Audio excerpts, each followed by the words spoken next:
And we're focusing on Pete Conrad. Hey guys, I'm with Pete Conrad too. Okay, let me just balance the camera slightly. Sorry. I tried to learn how to schedule these things, but guys, check out this awesome Pete Conrad doll. I need a pen or something to balance this. All right, hang on. We're getting there. Okay. Is it showing up on the screen? I don't see anything. Well, darn. Okay. Go to QuickTime. And hey guys. Okay, so what are we doing? New movie recording? No. Let me try this again. Okay. Hey guys. I can't see the screen yet, so I'm very unsure whether or not you guys are saying hello to me. But I will hope that you're all saying hi. I'm trying to use the back camera because it's a better camera as opposed to the front camera. But my screen mirroring is not working. But anyways, I want to introduce you to my good friend Lyle. Hi everybody. Oh, I should move Pete Conrad out of the way. This is my good friend Lyle. Lyle, we can say you work for NASA. Yeah, we can. Lyle works for NASA, which is why he's the perfect person. Lyle works for NASA, but he also is a far more avid rocket builder than I am, model rocket builder than I am, because you guys have seen, I've done like 2 in the last year. So I thought he'd be a great person to not only help me build models, because I don't know what I'm doing, as we all saw with my, here's the finished V2 from last time. Beautiful. The V2, thank you, yes. This is a snap together model, and I was struggling to get it together. So we're gonna avoid that. But also, I realized that I don't know, and there's also construction going on upstairs today, apparently, I'm really sorry. But I also realized that I don't know that things like different types of paint, because I did have the experience once where I used paint that promptly peeled right off of the model, so I want to avoid that. Also, so that I don't have to worry about talking at myself for 2 hours, I thought I'd bring in somebody whose job it is to educate people about space and rockets, who is wearing the most appropriate shirt. Because, as you guys saw from the thumbnail and also my post on the community tab, we are building a model Vostok today. Yay! And there's even a teeny tiny little Gagarin that it comes with, which I am super duper excited about. So we're gonna build it, and we're gonna chat, and we're gonna learn about rockets. We're gonna learn a little bit about Sputnik and things, and we're gonna hang out. So this is yeah. Let me know down in the comments, guys. I think the comments disappear after this is archived, but let me know how you guys think about the tag team effort, because it's gonna be a lot more fun for me to not have to do all the talking and to have some company. All right, happy to be here. Happy to help. Cheers. Thanks for coming, Lyle. This is good. This is here. I'll hand that back to you. All right. But yeah, you're gonna make this a lot easier. Let me. We'll see. All right. So before we get into this, I have to get up and grab a bottle opener. Before we get into this, would you like to introduce the beer that we were drinking? And I do have to. Oh golly, my iTunes will not let me just have a phone. Is it the little... It's this little thing, and it's supposed to be, once you start a screen recording, if it lets me select the iPhone, it's supposed to mirror your phone. Let's record the full screen. But it's not showing me I'm not entirely sure. This worked last time I did it, so... Sorry guys, I can't actually see what's happening, but I'm going to go grab a bottle opener and also double check that we're both in the shot. But if you would like to introduce... That was actually the question I had too. Yeah, so we are going to be drinking a Ground Control from Ninkasi Brewery. This is actually a brewery up in my hometown, so I'm always excited to drink this one. And this is called Ground Control. This is an interesting one because Ground Control is made with yeast that was launched into space. Then the yeast came back to Earth, and that is what they used to make the beer. It is a barrel-aged imperial stout. I've had it before, and it's delicious, and I'm excited to have more of it today. Oregon hazelnuts. If you're in Oregon watching, you might know that in Oregon we call them filberts and not hazelnuts, but everywhere else in the world calls it. Thing? Oh yeah, absolutely. I did not know that. When I was in high school, I used to volunteer at the Filbert Festival, and I'm really sad that it's not a thing anymore. But yeah, filberts are hazelnuts. So okay. If anybody ever asks you if you want some filbert nut, I already forgot what it was. Filbert nut? Filbert nut? I was trying to say hazelnut and filbert nut. So yeah, this is the other great thing about Lyle is that he's also a beer nerd, so he can do this. And before we crack into this bottle, to be totally clear, guys, this is not promotion. We both just really like this beer. But I have to thank Adam, who sent me this bottle. Thank you, Adam. I've been saving it for something good, and a live build of a Vostok sounds like the best possible time to drink a Ground Control. So I'm going to crack this open for us. And we are both, of course, you guys know that I have the commemorative Apollo glasses that came out in the early 70s. I think it was like 71 or 72. There's one for Apollo 11, 12, 13, 14. And we're both drinking Apollo 12 today. So it's appropriate that Pete Conrad, again, thank you again, Adam. Pete Conrad is joining us, but also, as you guys know, I posted the other day that Dick Gordon, the command module pilot, passed away earlier this week. And as I've talked to friends about, Dick Gordon would like nothing more than for women to be drinking in his memory. So I'm gonna drink to Dick Gordon today, because yeah, he liked women drinking and talking about him. All right. Well, I'm excited. I chose Apollo 12 because Amy asked me to pick a number and didn't tell me why. Yeah. And then it dawned on me why. 12 is a good number, though. Apollo 12 is, correct me if I'm wrong on this, Amy, but after Neil Armstrong decided to pick a different landing on Apollo 11, Apollo 12 really needed to prove that they could target their landing site on the moon. Pinpoint for science. And so they landed right by Surveyor 3, which is right here. And Surveyor 3 was built at JPL, where I work. And in our visitor center, there is a piece of Surveyor 3 because the astronauts walked over to Surveyor 3 and broke off a couple of pieces. And we've got a little forgot you got the scoop in the museum, which, by the way, that's open to the public, right? Yes. Yeah, you've got to get on base, but yeah, and stuff like that. But there are a couple ways you can see it without signing up for a tour. You continue talking about that. I'm going to slightly adjust the camera. Yeah, absolutely. Let's see, how can they do that? So we do public tours. I should probably say, like, we're talking about, that I work for NASA, yes. But this is me on my personal time. Yeah, let's be clear. Sharing all that stuff. That works. Okay. Yeah. So you can sign up for a tour. We've got tours at JPL, and you can see the scoop. But also once a month we do the von Karman lectures, and when the von Karman lectures are going on, we open up the von Karman auditorium. It's got a gate facing out of the lab, and so that the general public can come and see the auditorium or the lecture in the auditorium, but it's connected to the museum that has the Surveyor 3 scoop on it. It's a great museum. If you guys are in California and can get on it, I know you guys do regular tours. Oh yeah, I think our public services does, I think, 3 tours a day. Yeah, so they book up pretty far in advance. So if you're thinking like, I'm going to be in LA next week and go to a tour, it's doable. But hang on, cheers before we do that. Cheers. And cheers to Dick Gordon. I like this beer. This is a very good beer. Yeah. Okay, but yeah, if you guys are in California, in LA, and want to try it, it's definitely worth looking into. It's super neat. I mean, there's something awesome about JPL and the Mars Yard, which is where, like, you guys, well, not all of you guys, because you don't all actually work on Mars, but those of you working on Mars are, like, testing with trial rovers. It's just, like, awesome to see this little spot in the middle of, well, not the middle of California, but in California, where you just have, like, a replicated Mars. It's awesome. It's totally worth it. And also, the Surveyor Scoop, collected by Pete Conrad.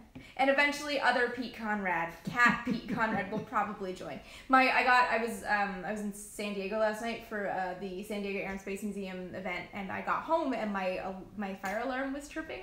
So I think Pete didn't sleep last night because he was so stressed out. I felt so bad.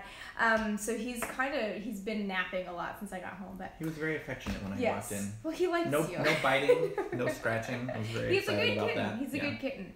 I do have to make sure he doesn't bite his namesake though, because we don't. Pete already has a gap tooth. We don't need cat bite marks on a cat tooth. Alrighty. Okay. Let's get to the purpose at hand here. All right. I've got instructions, double-sided. Yeah. Let's I feel like we should put you in control because you've probably done this more than I have. You also actually looked at the instructions while I was getting the live stream set up, so I feel like you're probably better at. That's okay. So I will say that I built a lot of models. It's been a while since I built one. Yeah. But fun story. I got my first model when I was 7, I think. Yeah, I was 7 years old. It was a car, put it all together, and then I was trying to paint the inside, and that's when it dawned on me, paint it first Right, and then right. put all the pieces together. Yeah, which is great. But not always convenient. Well, but for rockets, yeah. it's nice because you don't necessarily have to paint the inside. Yes, this is true. Yeah, there's a couple where I've wanted to retroactively paint the inside, not the inside of it, but like paint the top of the like the fuel tanks and stuff inside, so that you can take it apart and see it. So yeah. So as I was telling Mal earlier, and I'll share with you guys, given that I have not done many of these before, I have two different kinds of paint here. One, I don't know what this brand is, True Color Paint, and the other is Testers. I didn't actually know what kind of paint to use, so I didn't paint it. So we're gonna build it. If there's anything that looks like it should definitely be painted before we build it, I'll paint it and we can glue it later. But rockets. Well, the fuselage here in the middle, it's going to be that's inside gonna be all the glued boosters, together. but it may be covered up. We can kind of right. piece it together before we glue it and see what it looks like. See, this is why I brought in the pro guys. All right, so let's get started. And how much? I mean, you're wearing a Gagarin shirt. How much do you know about the Vostok? You know, not enough. Right? I know. I'm suddenly feeling like I should have done some more homework, but we'll figure out stuff. I'm trying to keep an eye on some comments here, and I can maybe do some discreet looking up of some Vostok facts. But alrighty. All right. Let's get started. So okay. This is a 1 to 100 scale model, I believe. Yes, 1 to 100. So if you're not familiar with that means one of these would actually be 100 times larger on the actual rocket. So, whoops, good thing those are supposed to come apart.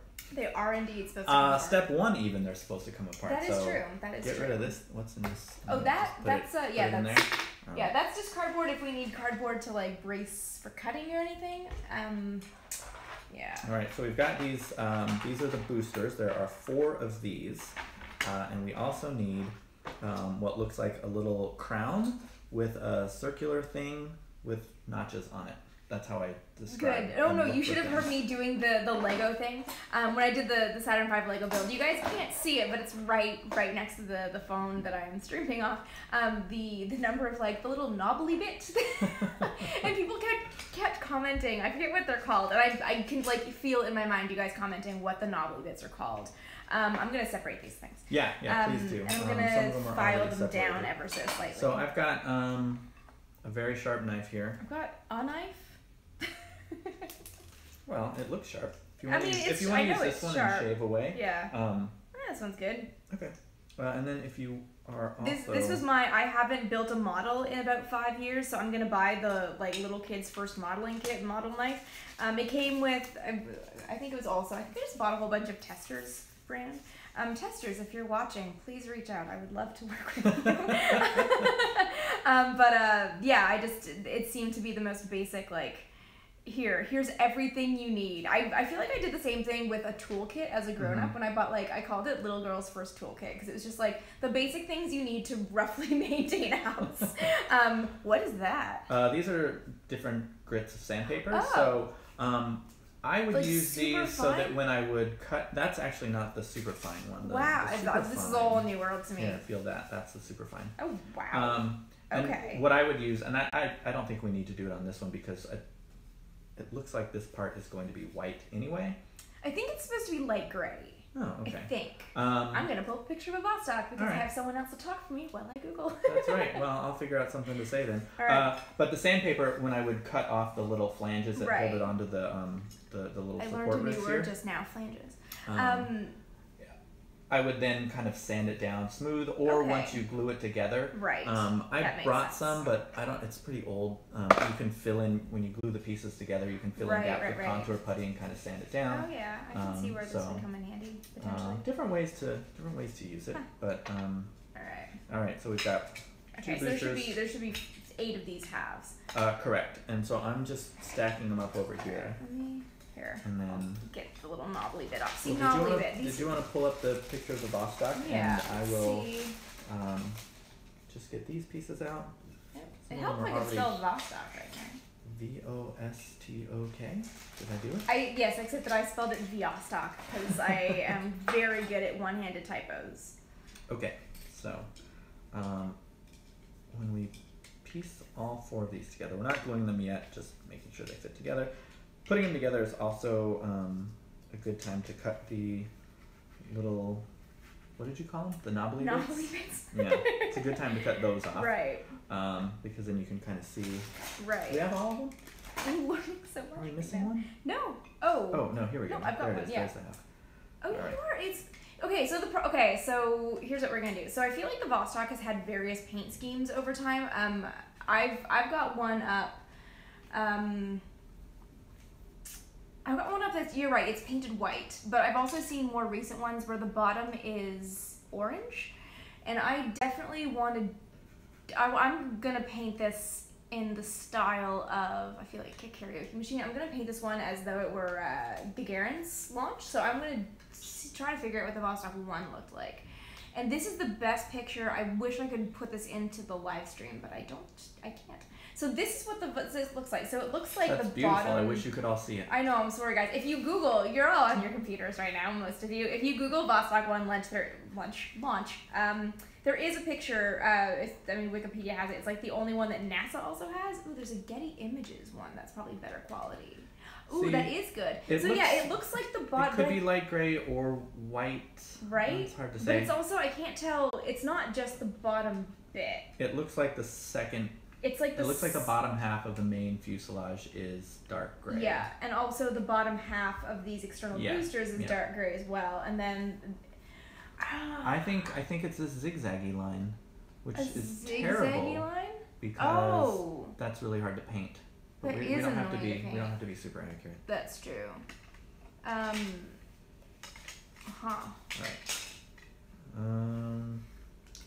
Did you do this one already? I think maybe you did. I did one maybe of not. them, but yeah, this one. So I'm gonna give you a piece of advice, Amy, Okay. if I may. Yes.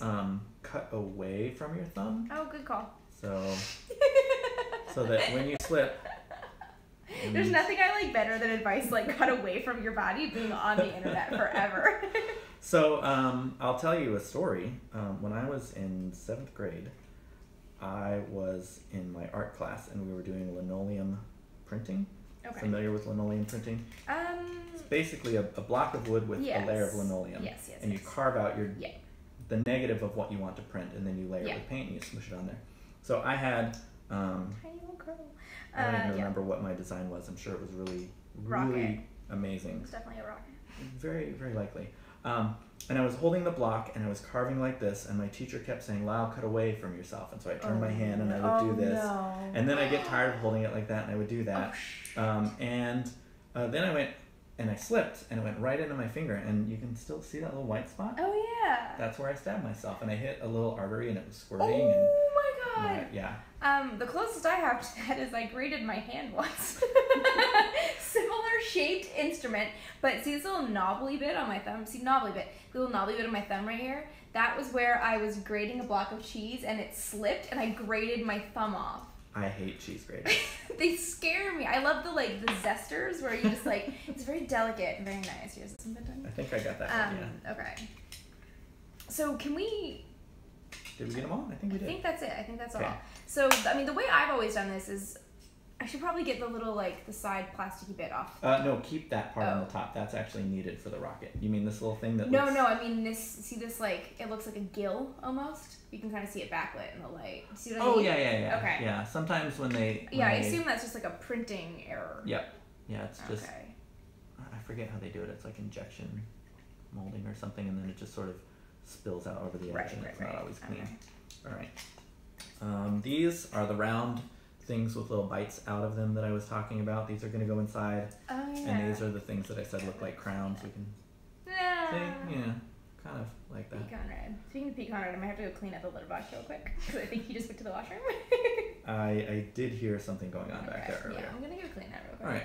All right. If you'd like to explain the next little step in our procedure, I'm just going to duck out and clean the cat litter. All right. So there are 4 boosters, and they go on the outside of the main fuselage of the rocket, which is somewhere in here. If you happen to have pulled up a picture of the Vostok on your computer, then you know what I'm talking about. But inside, we need to put these 2 little pieces on here, and I'm gonna just break them off here. A lot of times when there's something inside, you don't have to be quite as precise with getting all the little stuff out, but it helps if you want it to be a nice fit, because sometimes things don't always fit. And this one's got like some little plastic things in here. I'm going to try to get out here and not cut myself. I remembered when I stabbed myself with a linoleum cutter. It was the end of the day, and so I had to stay after school to get my finger fixed. Oh, here. Wait. Yeah. I'll do. If you want to get those, yeah. There's nothing like staying after school to repair your own idiocy. Okay, so it looks like there are 8 of these struts, and there are 8 little notches, so they're going to fit right in there. There's a little groove inside each of these boosters where we can stick these. Boosters are numbered 1 and 1, etc. Oh, there's actually. Oh, they're numbered? Oh, that's handy. Does it really make a difference if they're all the same? I don't know. This one does not have a number on it. So, oh, there it is. Hard to see. I saw a couple of comments. Oh, I didn't realize this is totally right in the shot. Sorry, guys. But I did see a comment. Someone just asked me if I had a pilot's license. I do not. I would love to get a pilot's license. Maybe when I have time and like, don't know how much it is, but a whack depends on where you go. But yeah, it's a number of thousands of dollars. Yep. I don't know what number that is, but there is. I feel like I looked into it years and years ago when I was living in Phoenix, and it was something around the order of 85. 85,000? It was obscenely. It was sort of one of those like, I want to learn to fly. Whoop! No, I don't. It was quite shocking. That seems excessive. Yeah. Right.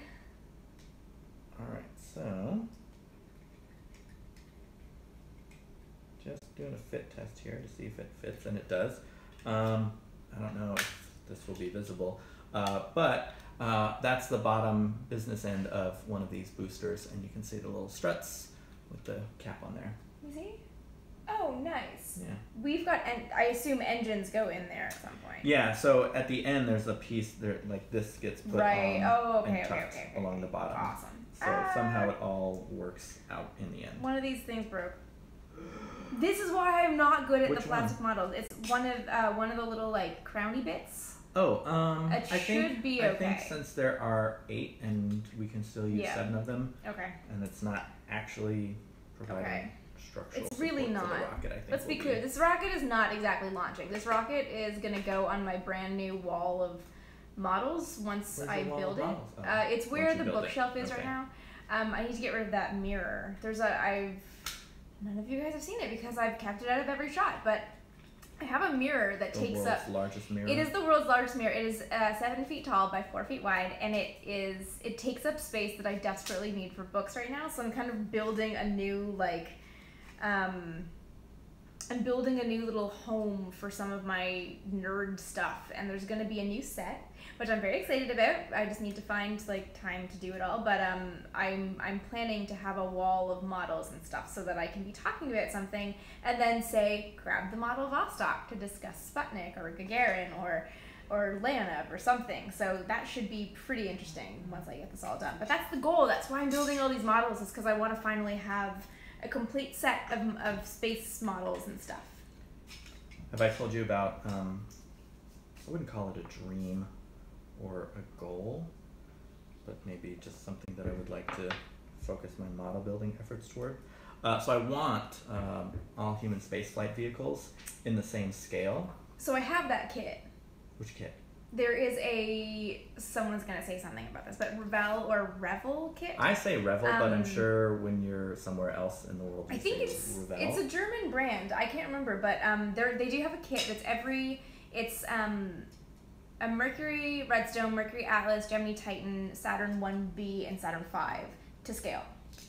Do you know what scale? Because 144, I think. Oh, is it? Because that's the scale I want, because that's my space shuttle and my Saturn 5 scale. It's also my mirror scale and my ISS scale. If you don't hate... Because the Saturn 5 at 144 is about 3 feet tall. Yeah, that's the one that's broken over there. You guys will remember from the back of my old videos, the back of my shot, and then it got knocked over by Pete Conrad Cat Edition. One too many times. Should we glue these? We should. I just want to...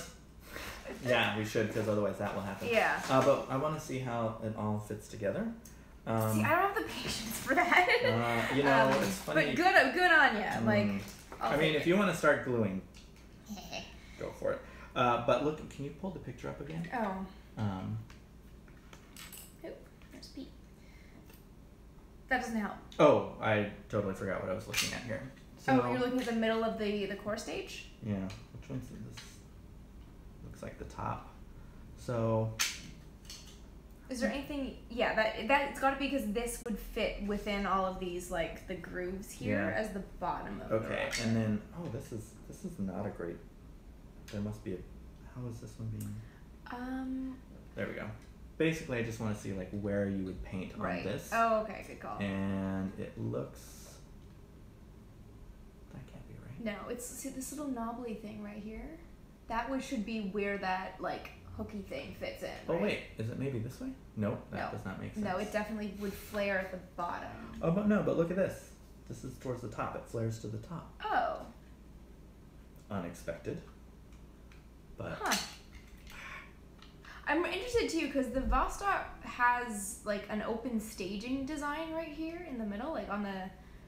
I think they have the little struts. Which I learned about open staging a couple years ago because I was looking at a picture of a Gemini launch. I was like, why is there holes in it? Oh, so it goes like this. Okay. And then I would guess it's probably dark gray up to about here all the way down. Then mark that. Do you have a marker? I mean, maybe it goes from the lavender ever since like that. What I would do is maybe mark it on the inside so that if the paint doesn't cover up the lavender very well, you can. You said it from the zigzag line. I would. Is it the zigzag on all of this? So this kit has a very subtle there's a line structure which is the paint isn't so thick that it won't cover it, so it'll give it some texture. But there's this weird zigzag line. It looks straight on there though. I would say pick one of those sets of double lines. Maybe I'll do do the lower one, and then later if you want to change it, you can. All right. So yeah, I guess we should probably start gluing at least these boosters together. Where's your glue? There we go. All right. So. Do you have a glue nozzle? Fun fact about glue: these metal tins, when you squeeze them, it gets everywhere. Well, yeah, it gets everywhere. I don't know if it's really a fun fact. I don't know why I said that. Put that down. All right. Let's attempt to protect my countertop. This is a nice countertop. Yeah, when you squeeze it, the pressure increases. Yeah, and then that happens. And then that happens. And then it comes out, and then you're done, and you're like, oh, I'm done. I'm going to put the cap on, but the pressure is still high in there, and it still has to ooze out. Glues on. Yeah. Okay, I'm going to just get a piece of cardboard. Okay. And wipe this off. So, different way. Forgot that was in there. Surprise. So when you glue, a couple things you can do. You can either glue each of these little, basically they're on each side. I'm sure you've seen these before, the little hole, the little button that goes in the hole on the opposite side. You can do just those.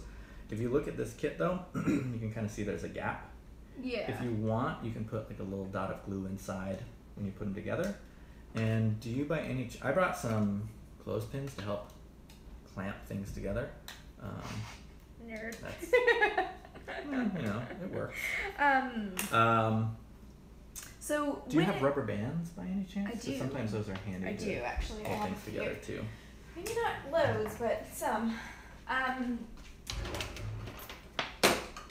Okay, I've got like 4. They're all from green onions. I'm sure I've got more in the fridge from other vegetables. And if you want, you can glue this piece So first. do you need to glue? Do you just start with this thing? I would start by gluing this piece because you're going to have to put it inside the two halves of the... Doesn't this go in first? It goes in first, but what you can do is you glue this all together. I don't have a plan of action here. All right. Let me see if I can articulate my plan here. Without adult supervision. It's nice you call me an adult. Well, you have you work for NASA. You're an adult. All right. So what you do? Right. Glue on the tips of the little crowns, and then put this piece on, and hopefully, it looks like the glue didn't actually get on the part that makes contact. So I'm just adding a little bit more here. I think my favorite part about what's happening right now. I don't know how many people are currently watching this, but A lot of people are currently watching glue dry. Hey, at least we're not making them watch paint dry. That's true. That is very true. All right, so we'll let these set for a few minutes, and I'll get this one while that one's drying. I'm not good at finicky things like this. Ah! Concern it. I'm gonna glue my hand to myself pretty soon here. So it's interesting that you used the word patience earlier, because that is a word that people use to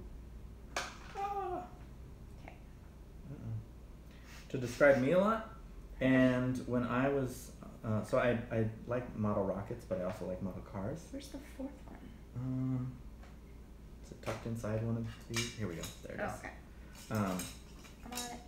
I would take my model cars and I would add to them. Yeah. So I would build the engine, and then I would take like little pieces of thread, and I would add in spark plug wires or battery cables and all sorts of really ridiculous things that weren't necessary but made me very happy. Hey, if it works for you, do it. Oh no. Ah! Just touched that piece.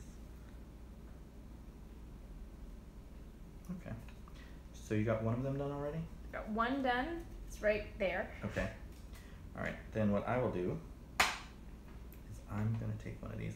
Even if they're not dry and they're just tacky enough to not fall apart when we lift them up, that's good enough, I think. A little glue here. The little dots are good for lining up, but if there are some flat surfaces that you can put a little glue on that will contact on each side, that's also good. Not too much though. You can always sand it off or scrape it off if it comes out too much. The extra glue? Yeah. Like if I put the pieces together and it squeezes glue out. Oh, right. Then. Oh wait, but this thing needs to go inside this. Yeah. So put a little glue. Okay. So I'll put a little glue right in. The instructions. In here. Does it fit right in? Yeah. So what you'll need, see on one side, if you look on one side, there's a really small section where it can fit in. You want to make sure that's where it kind of lines up. So take one, okay. and then pop it right. Oh. Like that. Oh, this feels like I'm gonna break it. And then. Wait, hang on. Put this in there. Oh, that's sliding down a little bit. It looks like it's supposed to line up a certain. Did I figure it out? I don't think I figured. Oh wait, okay, I get it. I'm an egg getter. All right, you got it. I think. I don't know. Look at the instructions real quick. Yeah, of course. Sorry. It's this one right here. Step 1. This has been what, like 20 minutes or half an hour? Oh my god, it's been like 40 minutes and we're still on step 1. Oh boy. All right, so take a little rubber band here. Keep it nice and tight. So clamped on the small end with my clothes hanger pins. Oh, people are asking you for stories about working at NASA. Well, I don't build models for NASA. My favorite story about working at NASA was probably shortly after Curiosity landed. All right, I gotta make sure I'm looking at number 1 here. Number 1. So wait, I glued the halves together first, right? So you got that in, and did you put a little glue on this? No, but I will, and then okay. And then yep, you got it. That's it. So shortly after Curiosity landed, and I think for about 3 months, the rover operations team, the science teams, they all worked on Mars time. So day on Mars is 24 hours, 39 minutes, 40 some seconds. We round up to 40 minutes.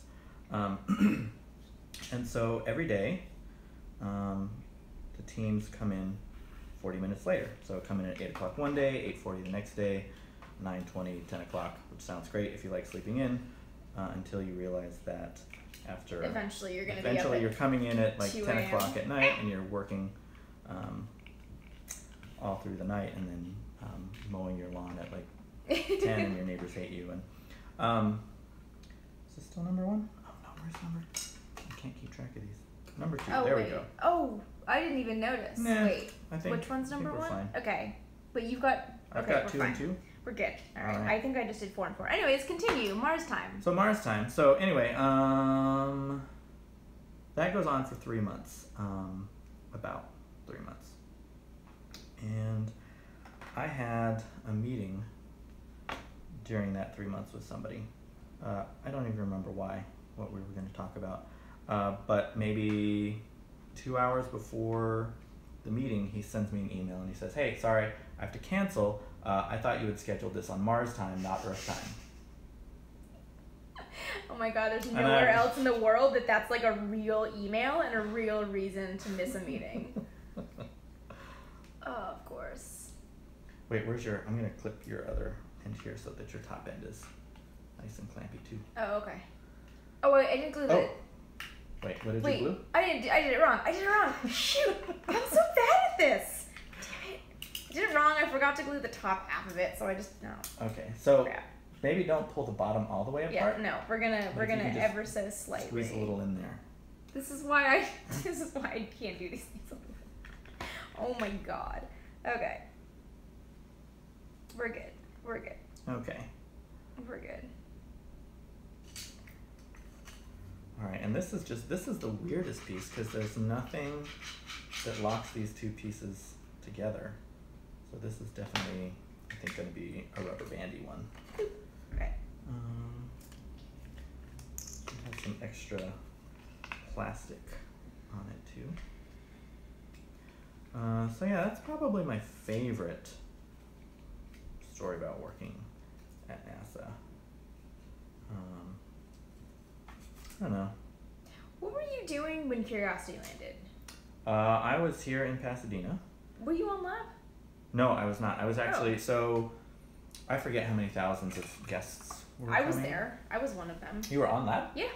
Yeah, that was the first time I ever came to LA. Oh. Yeah, I came out to cover it for Universe Today, and we just did like a live stream. We were in the, it was actually really funny because, like, you know, the media center where, like, everybody is. And then there was an extra trailer of, like, runoff. And it was, like, where journalism goes to die. It was, like, the saddest, coldest trailer that you could put. And we were, like, so far away from all the action. And, like, we didn't get to go anywhere. Like, media didn't get to do anything that day. But, yeah, there were so many people milling around, including, like, Alex Trebek and will.i.am. I have not heard about those. I know that they were both there that day. Who else was there? Wait, were you there in the daytime or nighttime? I was there from like 8 a.m. till 4 a.m. Okay. I was there the entire day. So there were a couple of different venues. So there was JPL, friends and family were Caltech maybe or PCC, I forget. There was overflow at Caltech and at PCC. Oh, that makes sense. Pasadena City College here. Yep. And I was at PCC, and all right, the gluing myself to myself has 100% commenced over here. That horn sounds like it's dying inside. yeah, so I was there, Okay. just kind of watching. Where you weren't working at all. Nope, no. Sorry, we should say you work in education Yeah, at NASA. Yeah. So for me, the work came the next. Not a huge fan of the fuselage here. For me, the work came the next day. So Right. we had some scheduled connections to schools through video conferencing. Right. And the hope was, and I'm glad it all worked out, that Curiosity would land safely. Right. Because if it didn't, we were still connecting to the schools, and then we'd have to explain what happened. And so, Here's what a crash sounds like on Mars. Fun times, good times. yeah, very happy to not have to do that. So anyway, before I went down to PCC, I actually stopped at a frozen yogurt place. Mm-hmm. So I knew it was going to be a good day because as I was standing in line, it's one of those places where they add the mix-ins. Yeah. And then at the very end, they ask you to sample it, and if you don't like it, Right. they make you a new one. Well, they scoop it out of there, so you're not like licking the frozen yogurt, Okay. and it's clean frozen yogurt. And if you don't like it, they will then turn to everybody in line and say, "Hey, does anybody want a blah blah blah?" And anytime I'm in line, anytime I hear, "Hey, does anybody want to?" I shoot my hand up and say, "I do," before I hear what it is, and then I get free frozen yogurt. which is great. Sweet. Yeah. Free frozen yogurt and a non-failed Mars mission all at once. Awesome sauce. So. Somebody was asking to see the box. This is the box. I feel like I should have told you guys this is a MPC model kit. I don't know. This is the first time I've ever used this brand, and I just found it on Amazon, and I honestly just thought, I'd like that. I'd like that in my collection, and I feel like it'd be a fun one to build. So here, I'll put this. I don't know. There's no good place to maybe right here. But anyways. What if? It won't. I don't know. I'm trying to look at the shot. It's not. This is sort of. It's catching the light in a bad way. Go ahead. Try this. Okay. That's way too far over. Nah, we'll show you. I'll show it to you guys periodically. From time to time, glance it over. Figure it out. I'm gonna put all these things in there. I don't know if that's useful or not. I don't know. I'm not good at this. Okay, I'm gonna move Pete Conrad because I don't want him to get damaged. Okay. But okay. You probably don't need all of these X-Acto knives. That's true. All right, so all 4 of our boosters are glued yes. and are waiting. This one, yes, done? Yeah, I didn't have a small elastic, and I'm afraid the asparagus elastic is gonna wreck it.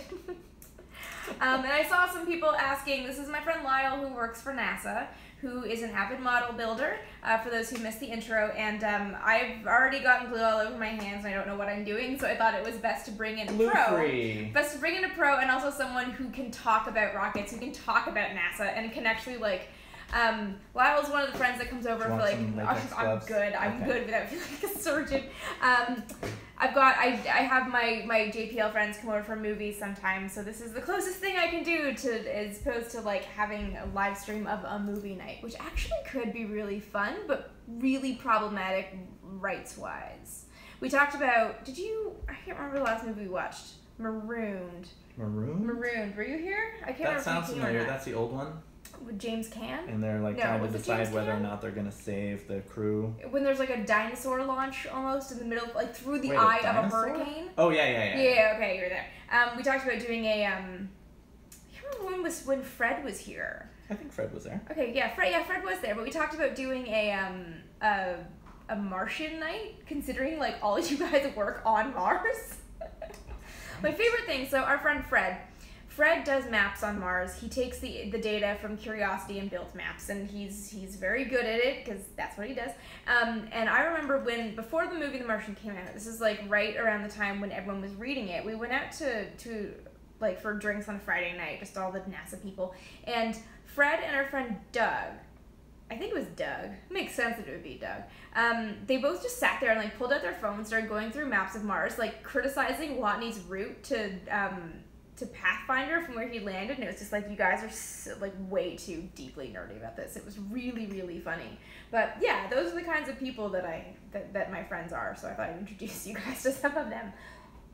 All right, so this is the fuselage in the center here. Yeah. And it's the one that keeps slipping because it doesn't have the little buttons that go in the little holes. So just kind of waiting. I think it's good if we just let it stand right there for a little bit.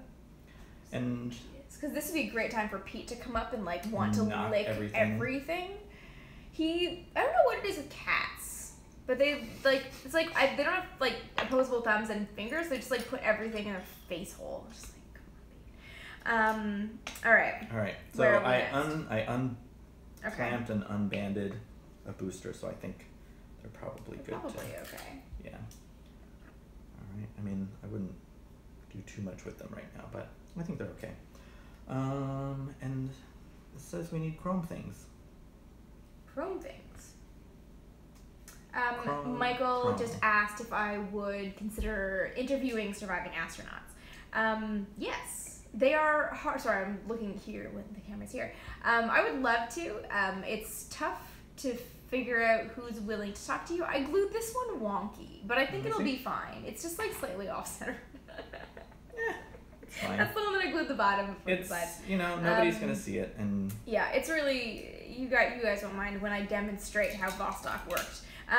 So yes, I would love to interview surviving astronauts and stuff. I have a few people that I'm hunting down for a few things, depending on whether or not they'll be willing to talk to me. It's something I'd love to do more of, and events are always great for that. So yes, it's something that I've definitely thought about, and I'd love to get some good equipment and be able to actually do it properly. So yeah, something I'd love to do. have I ever, and someone just asked if I've ever met an astronaut. I have met many astronauts. I actually met 2 astronauts last night. One's name escapes me, but the other was John Harrington, who was the first Native American in space. And he was awesome. He was just like, he dropped out of school because his grades were really bad in college, and then realized that he had an aptitude for engineering, went back to school, got his BSc and his master's, joined NASA, went to space, went back and got a PhD in education, and now does public outreach and education, specifically to Native American schools to get kids interested in science technology. He is so cool. And if you guys go to my Twitter, I do have a picture of him from meeting him last night. So eventually I will do more on him, but sadly, I went down to an event at the San Diego Air and Space Museum. He was being inducted into the Hall of Fame, and traffic was so brilliantly bad that I missed my chance to interview him. But there was a cocktail party and a dinner, so I got to chat with him a bit. But unfortunately, very informally, so didn't get like a story out of it. But there'll be something. There will be something. All right. So, see how thick that plastic is? Yeah. This piece has to be removed. Are you off serious? Of this whole thing. Yeah. Why did they do that? Look, we don't even need Pete. Okay. Yeah. Knock True. things over. I don't know, but this is where I'm going to cut away from myself. Why would they do that? Yeah. So there's a really big plastic tab on there. I don't even know why. You need pliers. What can I do? Will you hack away at that and try not to kill yourself? Do you want to? Chrome pieces. Are there? So we've got these 4 chrome pieces. You could probably maybe trim the little bits there, and then figure out how they go together. Great. They go. Yeah. We'll see how that works. So, how many of you guys out there actually do these models for fun? Because I used to do it to relax, but now that I'm doing it again, this isn't relaxing. It's weirdly stressful. I think it's because you're on camera. I guess it's true that I've never done this this publicly. I'm weird that they have this on here. I don't have a mat like a. That's fine. I'm gonna score it and keep scoring it, and eventually I'll cut all the way through. Oh my god. Or maybe it'll There we go. Bend off. Nope. Shoot. I'm not entirely sure why they would make chrome parts, because you're gonna need to paint it eventually, right? Not the chrome. Huh. Yeah. So often you'll see chrome and clear pieces. Huh. You can get like silvery chrome paint, but it never looks quite as nice as the chrome for just sheer shininess. I don't see them much on rocket models. I see them on old car models for bumpers. I'm not sure. I'm gonna pull up this. I don't know. Every picture of Vostok 1 launching just has fire at the bottom, so I can't totally tell like why this is chromey. And I want to make sure that it's like the old version of it, right? So I have a rocket question for you, Amy. Yes. What's your favorite rocket? It's like a toss-up between the Saturn V and the Titan, only because we all know that I love the Gemini program. Mm-hmm.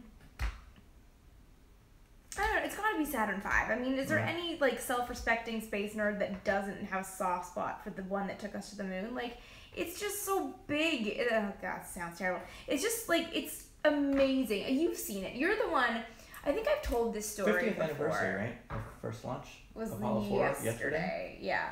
And sadly, I was stuck in traffic and couldn't do anything about it. But I do actually have a really great video of, I should repost that. I should actually repost that. I'll put that on the community page, but I'll also put it up on Facebook and Twitter. I did a video a few years ago, actually.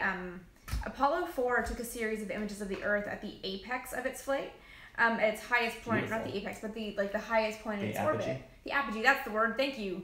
Words escape me sometimes. But it's beautiful, and I stitched them all together so you see like the Earth sliding into the frame and then leaving again. It's unbelievable, and it's just like, if any of you guys saw the footage and the images from the Orion EFT-1 flight a couple years ago, it was a couple years ago now, right? December of. You know, at least 2 or 3 years ago. Yeah. It looked a lot like that. It was it was very, very reminiscent of that. Of the imagery from that flight, actually. But it's beautiful. I think EFT went 4,000 miles I can't up. remember. I can't remember how And far. I think Apollo 4 went like 9,600 miles up. So. Oh man, and that video I did of Apollo 4 was like, I think I did it at my parents' house. It's really old. So the intro is very awkward, but yeah, I'll post that. But if you guys are on my page right now and you use a little search bar and look for Apollo 4, you'll find it. It's just stunning images that I tried to piece together with music. I should do a social video out of that, actually. So Saturn V is also my favorite, but it's my favorite because it was my history is correct. It was the first rocket built and designed to for non war purposes. Well, Saturn 1. Yeah. Saturn 1, Saturn 1B. It's the Saturn family was the first. True. That's actually something I've never. Sorry, I'm focusing on not breaking. Are you cutting away from yourself? I'm cutting straight down and away. There we go. Okay, got it. That's true. Yes, the Saturn family is the first one of that era built purely for space. Like not even for it's gonna satellites. be for space, but also some other stuff. Yeah, well, all the humans. other ones were like, we're gonna put bombs on this, and then some guy, usually Werner von Braun, was like, let's put a human. We could put instead. a human on it instead of the bomb, and then someone's like, fine, Got very grudgingly. Whoa. Oh my gosh. Okay, good. Why was that even there in the first place? I don't know. I'm very confused by this. But yeah, the Titan 2, I've done a video about this as well. The Titan 2 was a later version of the Titan 1, and of course it has no fins and it's designed the way it is because it was designed to launch vertically out of a missile silo, as opposed to off a launch pad. So it's pretty interesting. Speaking of, excuse me, if you guys can get to the Titan Missile Museum outside Tucson in Arizona, if you are local to there or ever find yourself going through there, it's worth it. It's like I want to say it's like an hour and a half tour, but it's pretty neat to see a Titan with a warhead on it and In the silo. it's in the silo. You can go through the control room. You can see where the two buttons are that the guys had to, the keys they had to turn in tandem to launch it. And you're like, and this is what they slightly modified to put the Gemini on. Like, it's wild when you really think about it. Yeah. Yeah, I was going to say, sorry, my favorite story about your story about the Saturn V. So I'll talk for you since you're cutting.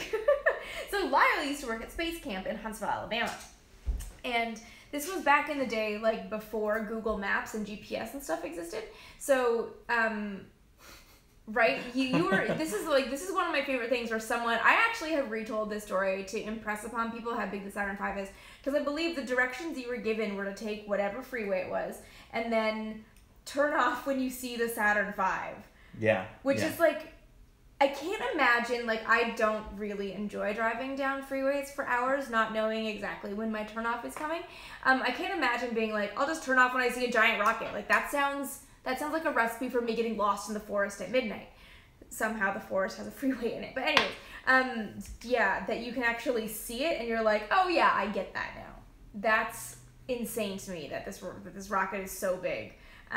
If you guys have never seen one and can get to either Kennedy or Huntsville has one or Johnson Space Center in Houston has one, see it.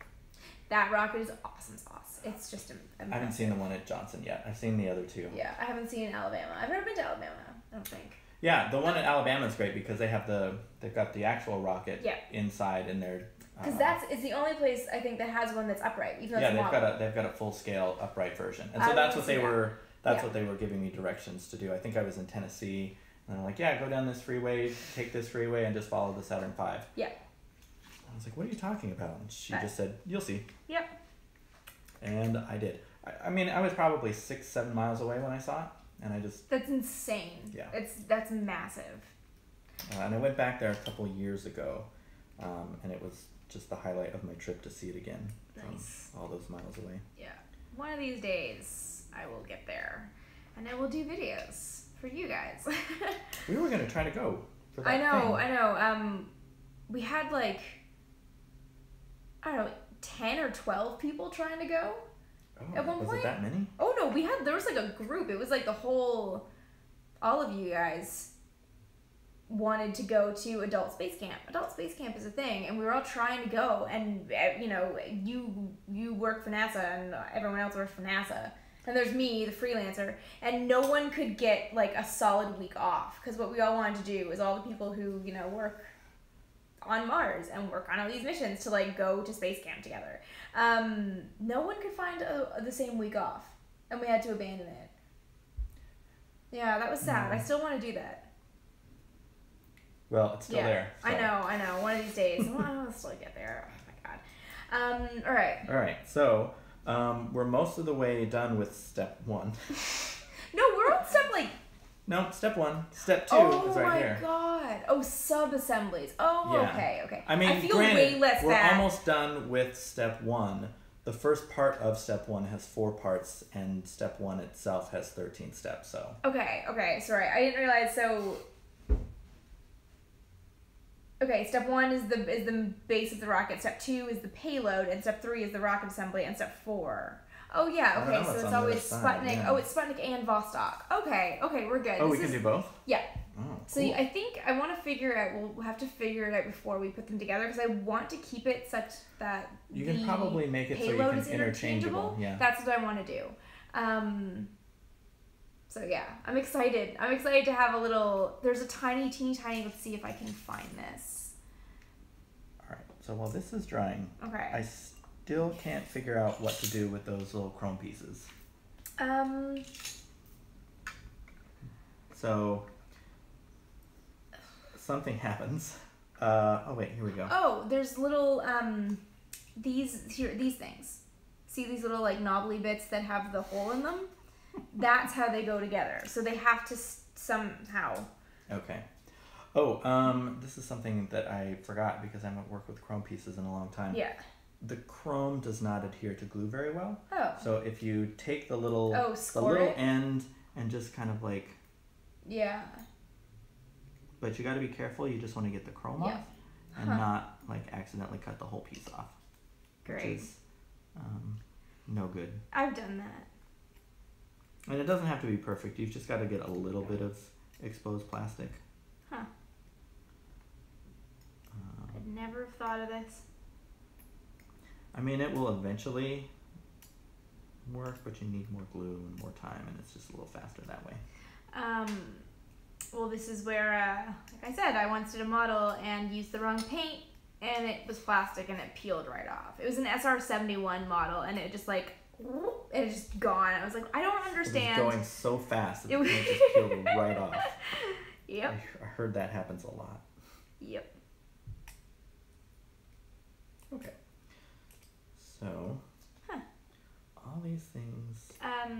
You still have the elastic bands, right? You can just elastic it together and see how it fits. Oh yeah.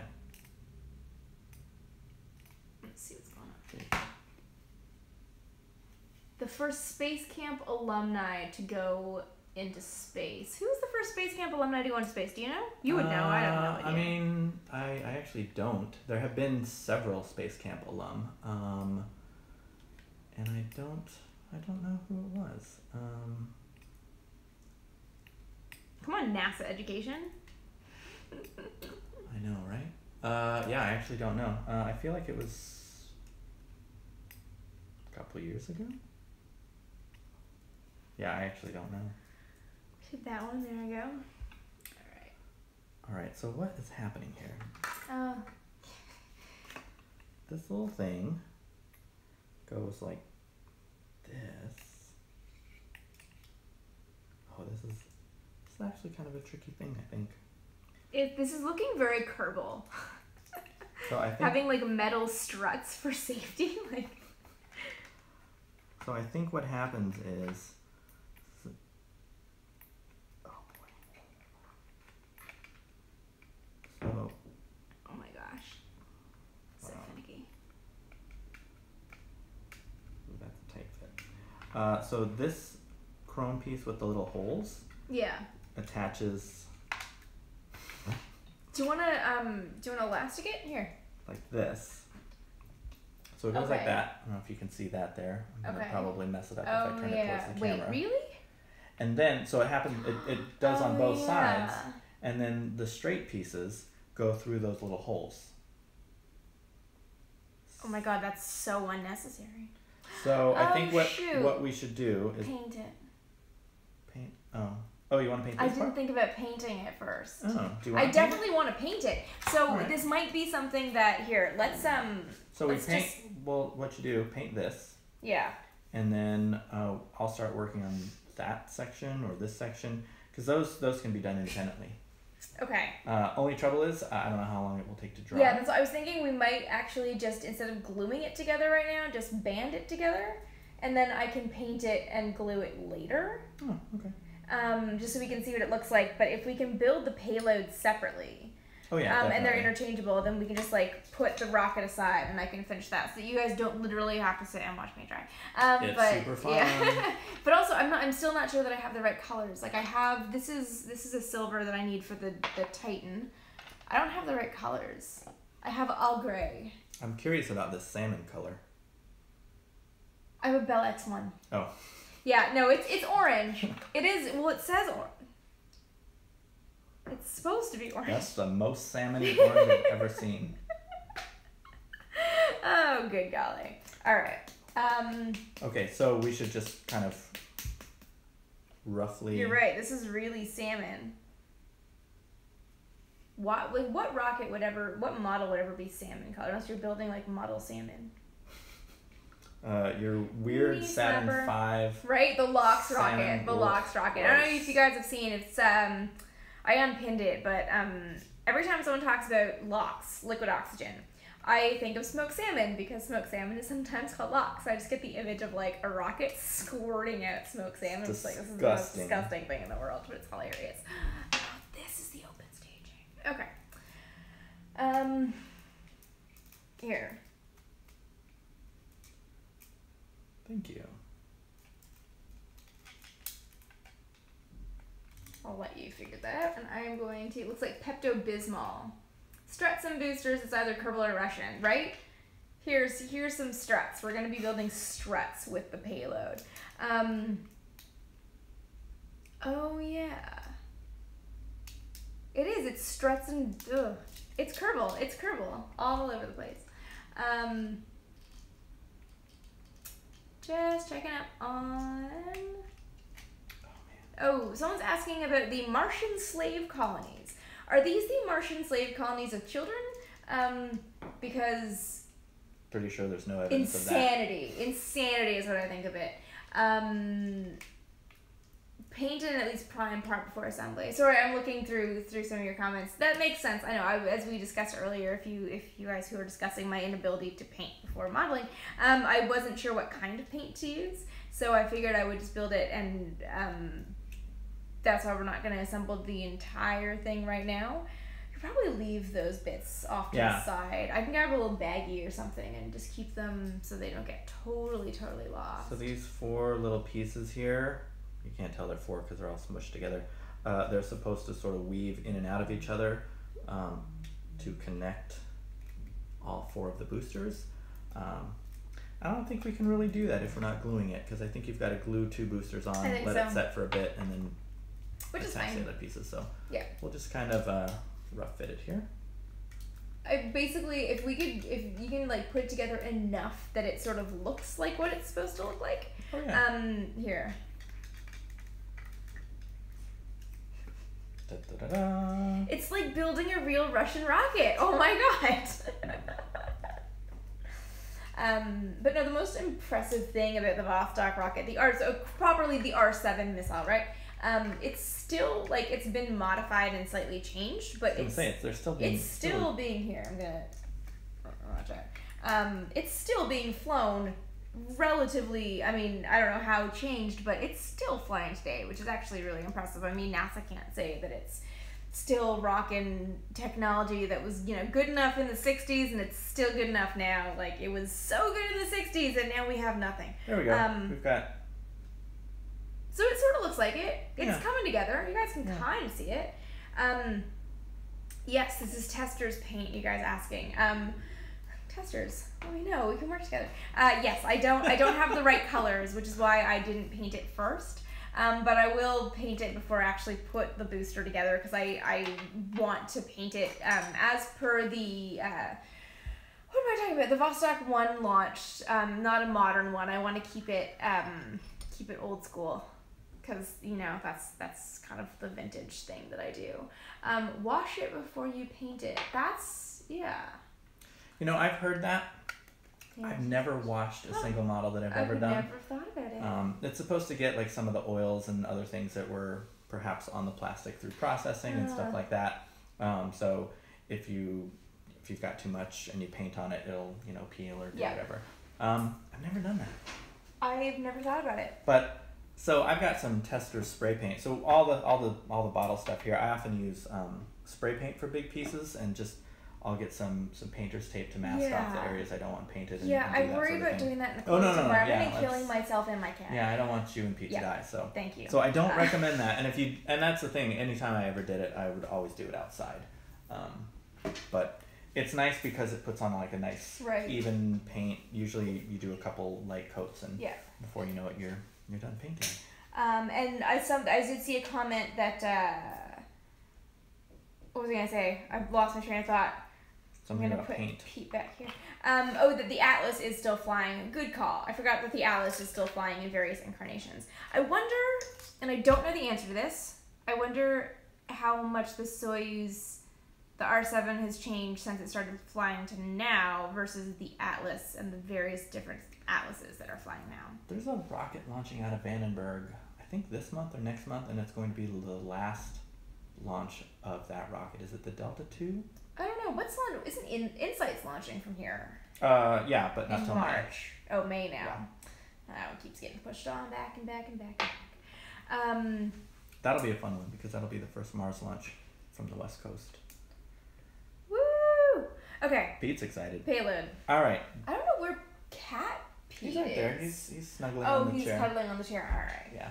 I'll try to get Pete up here eventually, but okay, let's go on to payloads. So what I was excited about this model when I got it, it has a Sputnik and a Vostok payload, so you can do both Yuri Gagarin and beeping ball of stuff. So I'm going to attempt to keep it such that I can interchange the payload so that I can talk about both of them and have a model. There's Yuri. Yeah, there's a tiny little. Wait, Yuri goes in Sputnik? I'm confused. No, this is Sputnik. Oh, this is a separate one. This is Sputnik, and then. Where? I don't know. I'm actually really confused now. Maybe 1, not. 2, 3, 4. Why is it not? 5, 6, 7. Maybe you have 3 options. You have 3. You've got Sputnik, you've got Yuri, and you've got. Oh wait. No, maybe it doesn't. Maybe I completely misread this. It looks like there's multiple options here. I didn't it say that it has a Sputnik? With Vostok, SA, and Sputnik. I don't know. Well, look, here's the picture. Yeah, Sputnik satellite and Vostok 1 SA capsule. So I think when you get this part done, it goes somewhere. All right, let's figure this out. Oh, you know what? Oh, first. here's what happens. I think this is. It's different. Yeah, let's start putting things together. But I don't know. I'll sort of try to show you guys. It's teeny tiny Yuri Gagarin.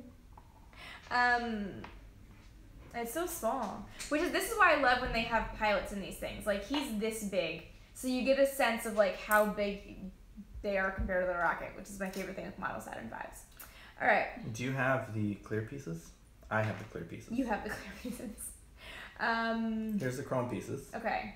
Thank you. So I'll take off this. So do you want me to take? What am I doing? I think this piece here. Okay. So let's do these pieces here. Okay. I don't know what 1 and 2 are, but you can find them on your chrome pieces there. It looks like a hemisphere and another hemisphere. Oh yeah. Okay.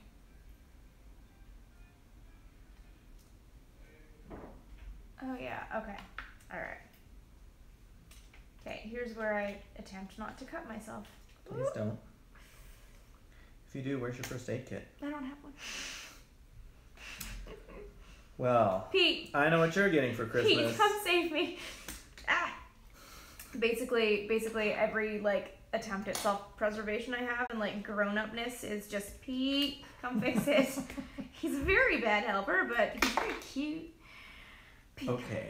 All right. Did you find your 2 hemispheres? Yes, I found my 2 little spheres. Do I glue them? Yes. Oh, so the 2 little spheres, that's Sputnik. Yeah, that makes sense. But where's the little, I think this is... It doesn't have antennae.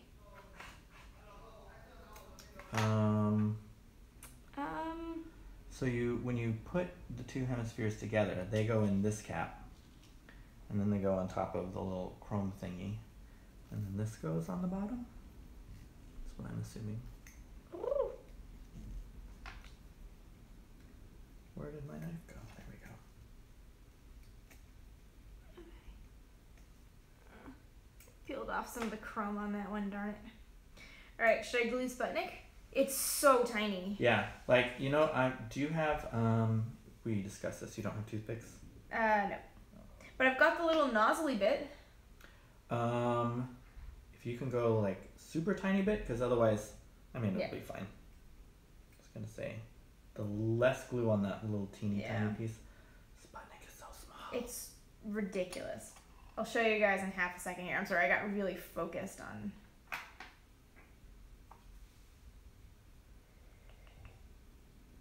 I'm going to reach behind you. Oh, do you need... And get a little... Here you go. Thank you. I'm glad that this is like a good beer and not just like some, like, I don't know, something where they just were like, we're going to launch some yeast into space and then make terrible beer. Right? It is it's a legitimately good beer. Yeah. I try to get a bottle whenever I go back up to home. Nice. I mean, I can get it around here, but it's nice to get it from up there for some reason. Ninkasi is also the only brewery I've ever gotten a free tasting in the airport. Sweet. They were just in the Eugene airport by the ticketing gates, and after you checked in, but before you went through security. Yep. It was great. Okay. I'm going to leave step 1. Here's Sputnik. It's tiny. Beep, beep. Okay. Okay. Tiny Sputnik. Alright, so Alright, so this is the whole Sputnik assembly. Yeah. I'm going to put you in charge of it. I think Sputnik goes inside of this thing here. And I'm going to start... I'm going to get little Yuri. Oh, teeny tiny Yuri. Teeny tiny Yuri. So, I don't know if I should have painted teeny tiny Yuri. But I guess he won't show up. That's up to you. We could... yeah. He's really little.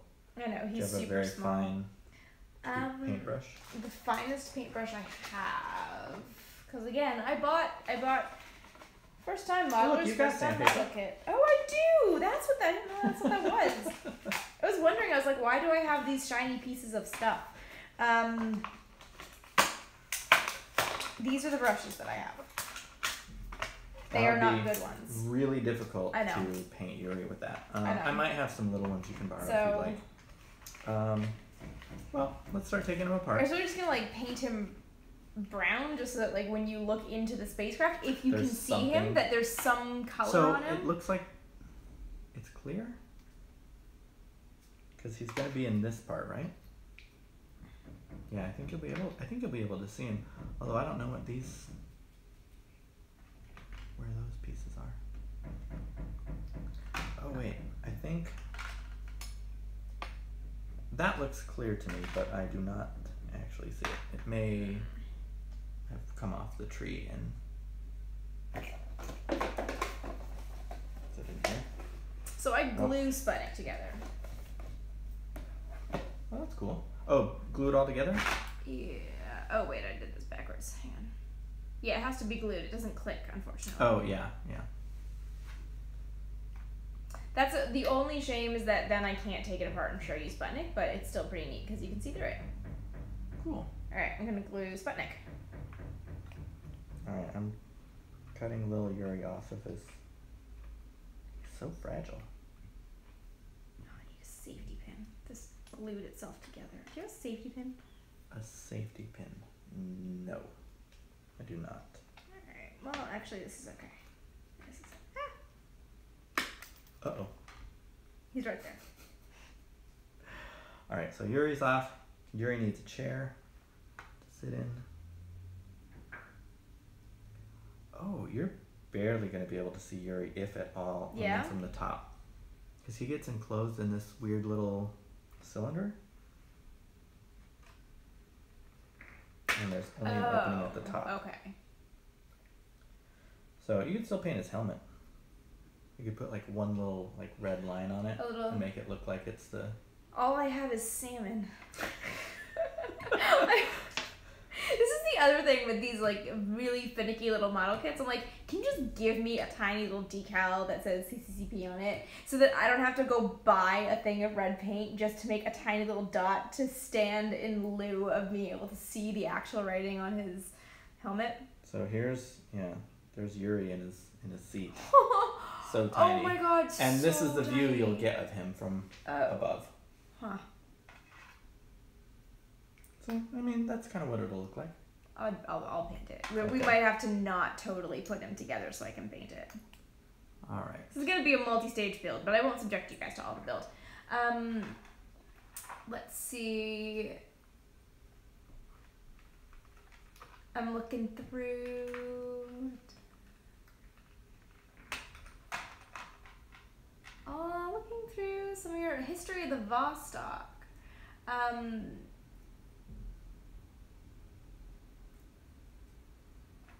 Just looking through.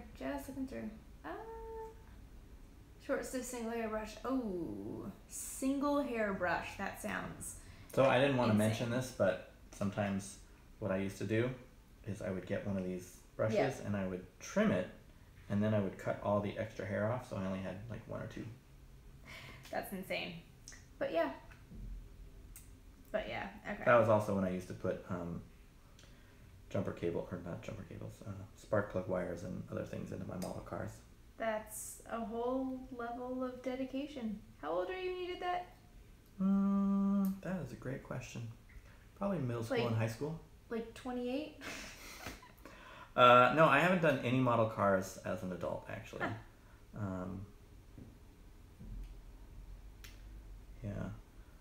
The last model car I did was a 1964 Chevy Impala or a Dodge Viper. I'm not sure which one. Alright, nice. But I customized both of them by I used to cannibalize model kits. Just Okay. take different pieces from other kits and put the tires that I wanted on a certain car onto that model kit.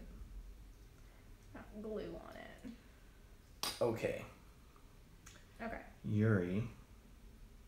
Is this the other half of? That's gotta be it. There's nothing else that's spherical like that. Oh yeah, that looks right. I made Sputnik. So Sputnik is the tiny little dot up there. Ew, the glue seeped all around. Darn it. It's not super clear and pretty anymore. Sigh. Anyways, you'll be able to see it. So once I have this model actually done, we can talk about Sputnik.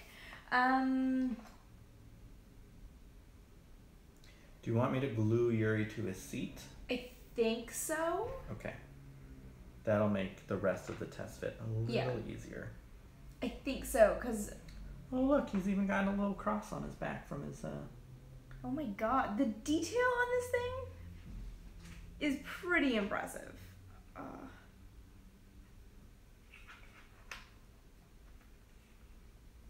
trying to think, let's do it. Okay. I'll paint him. I'll just like, he just needs some kind of color so that it doesn't look like white plastic when you look in. He's never gonna look as good as Pete Conrad. Not at this size. Clear. Okay, you've got that stuff. Have a seat, Yuri.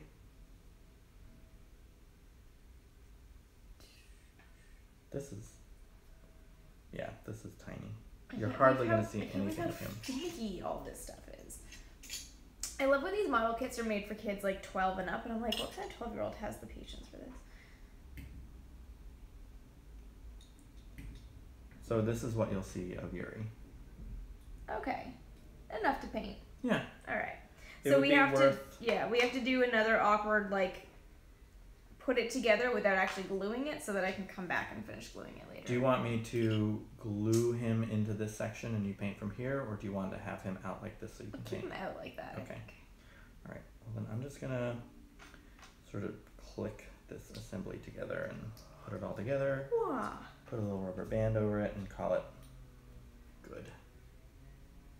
Except I don't know where they all went. Oh, they're holding our rocket together. Let me see if I have any more. I think I have some onions in the fridge. Yeah, and I just accidentally shot it off of my hand, so no idea where it went. Pete's looking at me like it might have hit him. He might have just like seen it out of the corner of his eye and been like, I want that. I want to play with that. Okay. Okay, So- I had 2 more bunches of green onions. I put them in salads. You don't have to justify It's why less. you have. It's not that weird. It's not I like that green weird. onions. Okay. Okay. So there's still some other stuff going on here. That looks like All a right. Christmas wreath. I got that. That's here. Okay. Does this bar come off, do you think? It's hard to say because it looks... Oh, it does say remove. Oh, okay. Okay. And I don't know what that piece is. I can't figure out what that is. Right? Is it? I think it's this. Oh, you're right. Yeah. Okay. Not an accurate drawing, but No, I'm it's pretty really sure not. it's that. But okay, I'll take this off and get that ready. I don't know what any of these pieces are. You mean in terms of their role in the rocket? Yeah. I have no idea. This Because it looks like... This looks like it would be an instrument ring or something, and like a parachute, but I don't know where. But looking, so But here's that's the Yuri's capsule, and then that's the this descent sits module. on here. Yeah, maybe that's what separates the service module And of then that sorts. goes Yeah. like that. Yes. Yeah, because if you take that bar out, it'll fit and it'll be around Got it. That makes sense. Okay. Okay, that actually does make sense. And then there's one, and there's Do you want to do this thing? piece. Oh yeah. Okay. Whoop.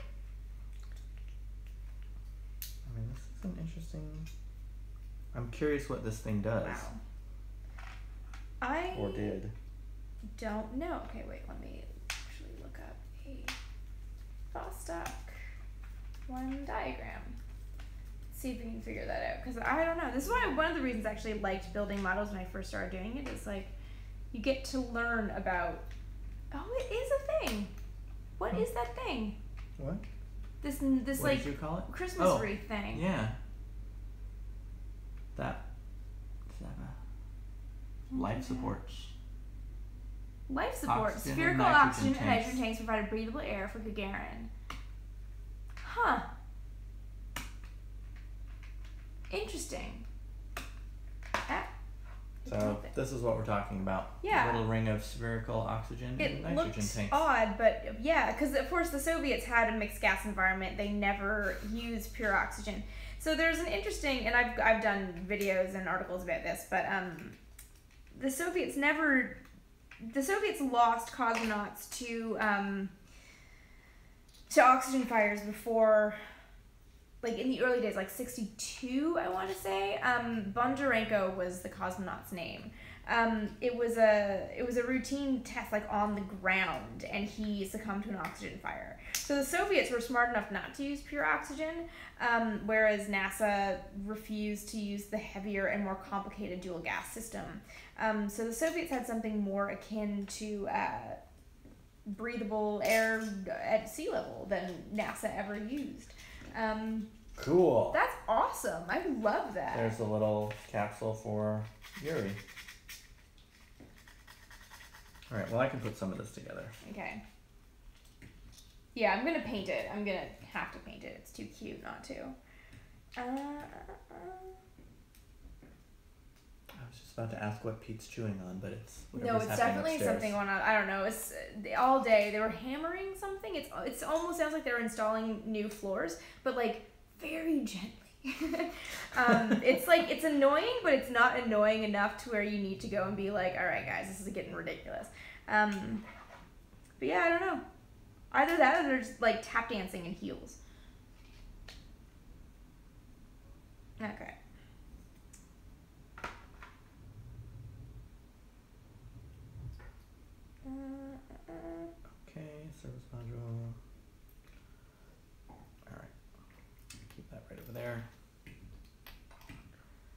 you are Here's the clear bits. And that's not a piece of the model. That's part of the glue. So that's clear, but what about, where is, oh, here it is. Oh. I don't know what to paint that. Where does that one go? Like, none of this is, it's So here, that, so I it's think dark, it's gray. so this is I think dark that's a gray, gray one, yeah. okay. But the other half isn't actually clear. I mean, it's probably I only think it's clear so you can see see it. inside, yeah. It is, which is an interesting move. I do like that. Okay, so here's that. So Gagarin goes in this thing.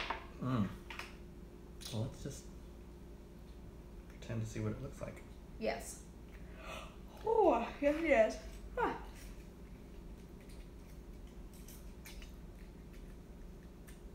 Give us some there's oxygen glass. and light Okay. support. Okay, this is cool. Yeah.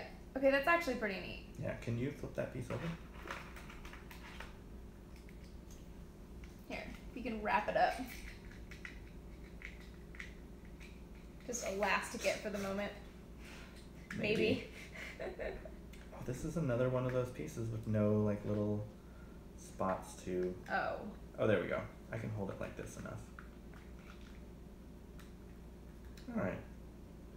That's actually I think kind of there's awesome. No, one there's more. there's an Yeah, inner there's stage or an something. inner- But yeah. here, let's Thank goodness for for green the onions. moment. Yeah. Thanks, green onions. Make my salads taste good and my models stick together. All right, there you go. Um, Put this right here. Okay, I'm cleaning up the Put it little down. open staging structure bit for you. So which one are you working on? I'm cleaning up these pieces because I know they're coming okay. And this ring. Where's that? I saw that.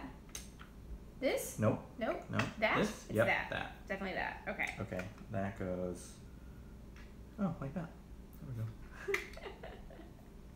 Easy. All right. So, I think because of the way that this balances on here, Yeah. glue these pieces together. This assembly all goes together. This I think you can leave. Don't glue this piece because then. You can't. Where's Sputnik? Sputnik is right here. Sputnik. Sputnik got messy can because Sputnik the go- glue does is. Sputnik go in there? I I don't think that's where Sputnik goes. I'm looking at my computer like it's gonna help me, but it's not. Yeah, we'll figure it out. Okay. Okay. But let's not glue that right now.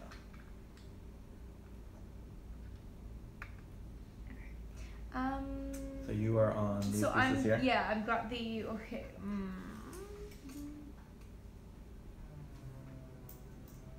Yeah, see, they're installing something up there, and I'm not totally sure what it is. All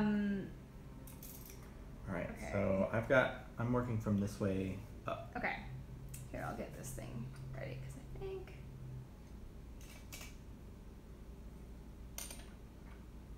Oh wait, what is this? I don't know. It looks like a little. I don't see a piece that looks like that. Here's this little chrome bit. Yeah, I don't see any. No, those are like boosters. Mm-hmm. Those are fins, right? That has to be. Oh, there's tiny little fins. I've never noticed the fins. Look right here. There's tiny little fins at the base. That's so interesting. They are tiny. I'll show you guys once the model is built how tiny these fins are. So, if you can see, this is the fin, and it goes at the base. This is so sketchy. It goes at the base, like right here. Like this is the tiniest little fin. So I'm curious as to how effective that is, but apparently it's quite effective. Interesting. I'd never know. I've looked at this picture so many times. I've never noticed that there were fins.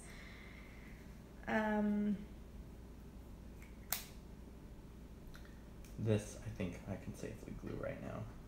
Okay.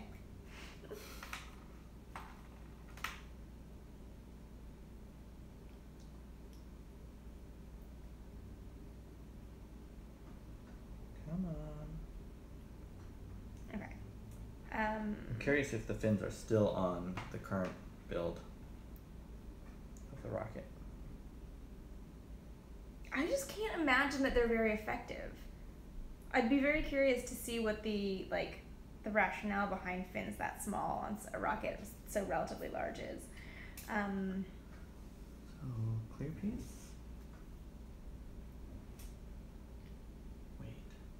Does this go around the clear piece?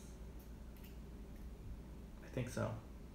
That's odd. I think it's because on the actual rocket, the struts will not provide any support. So they put this clear piece in between to that provide actually some makes support. sense. Okay. It's weird that they put that little ribbon there, though. Right in the middle. Huh. Yeah. What's that?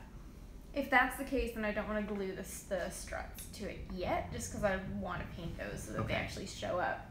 Chrome. And here's a little chrome piece. So and that which one goes is the... on the bottom of... Oh, and it's right. This has to be the last piece. 18? Wait, there's... Yeah, 18? Is that it? I don't know. It's not numbered.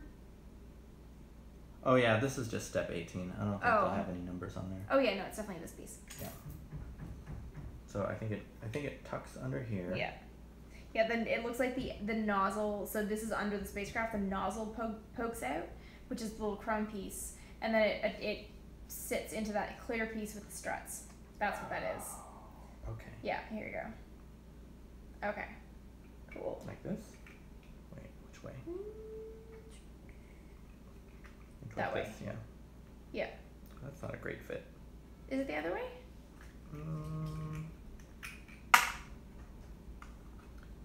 I can't tell. There's an arrow. I think it is. Yeah, that definitely is the way. So I think we can definitely glue this piece on here. It can still be painted.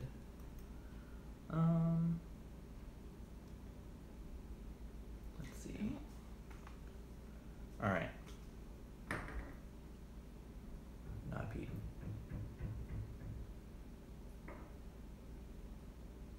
Are you getting there? Yeah.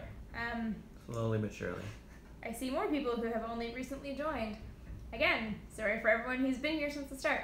This is my buddy Lyle, who works for NASA and who builds model rockets. Hi, everybody. And this way, I don't have to talk and try to figure it out myself. I can tag team it with someone who can talk rockets, can talk models, and actually knows what they're doing. So, yes. Or at least can fake it well enough. Or can fake it well enough to make it look like this is a... So I know how this build is going. Got that there. So you want to leave the struts off? Yeah, I'm going to leave them off so I can paint them. Okay. I'm going to glue this clear section on. Yeah, that's fine. I wonder... Well, we'll figure it out.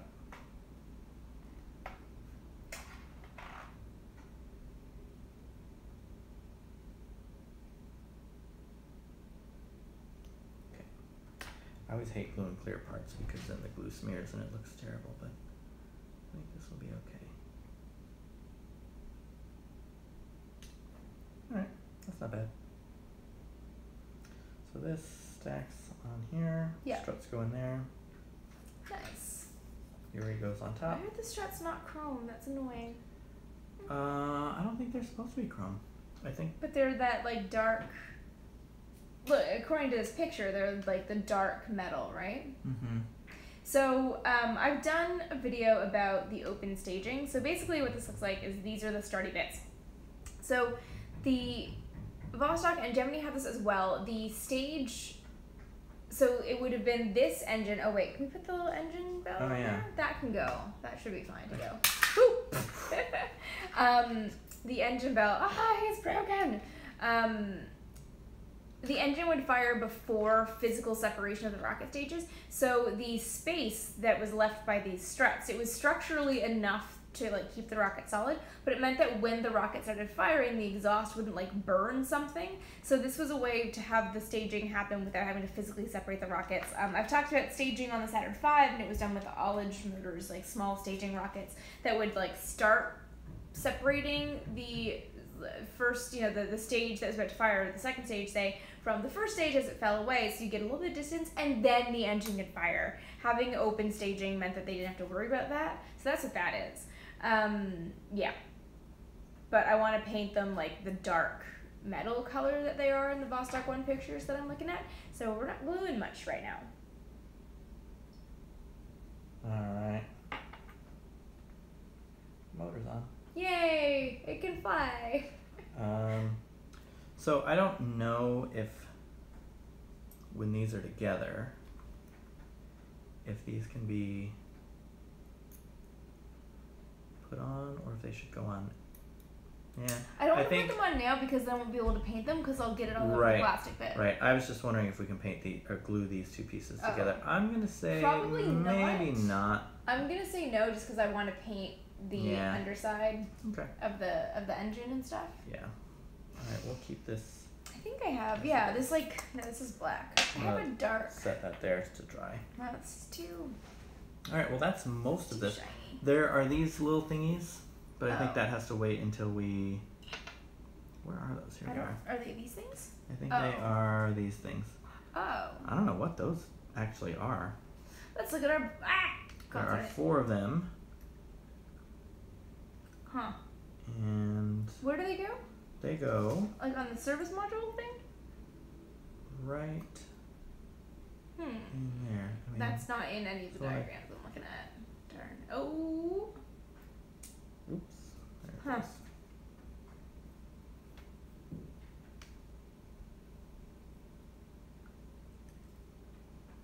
Ooh, you know what? It's 100% possible. Oop, don't allow post. Are you seeing it? Well, I see where it goes. I'm just saying it's possible that these should have gone on before this other piece went on. We might have to modify it just a little bit to get it to get on there. Which is what I'm going to do.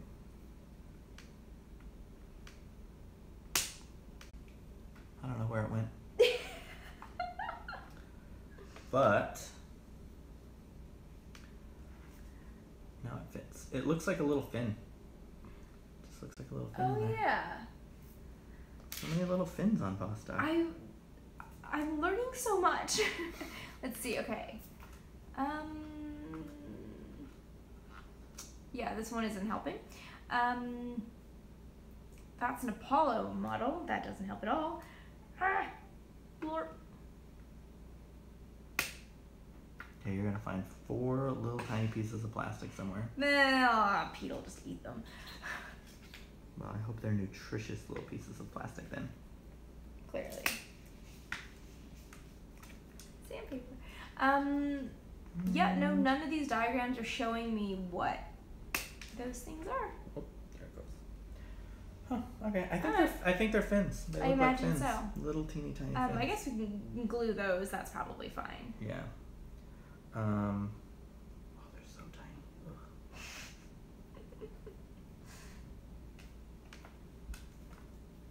Alright. So I'm actually just going to squeeze a little bit of glue out on the mat here. And take a little tiny dip into the glue.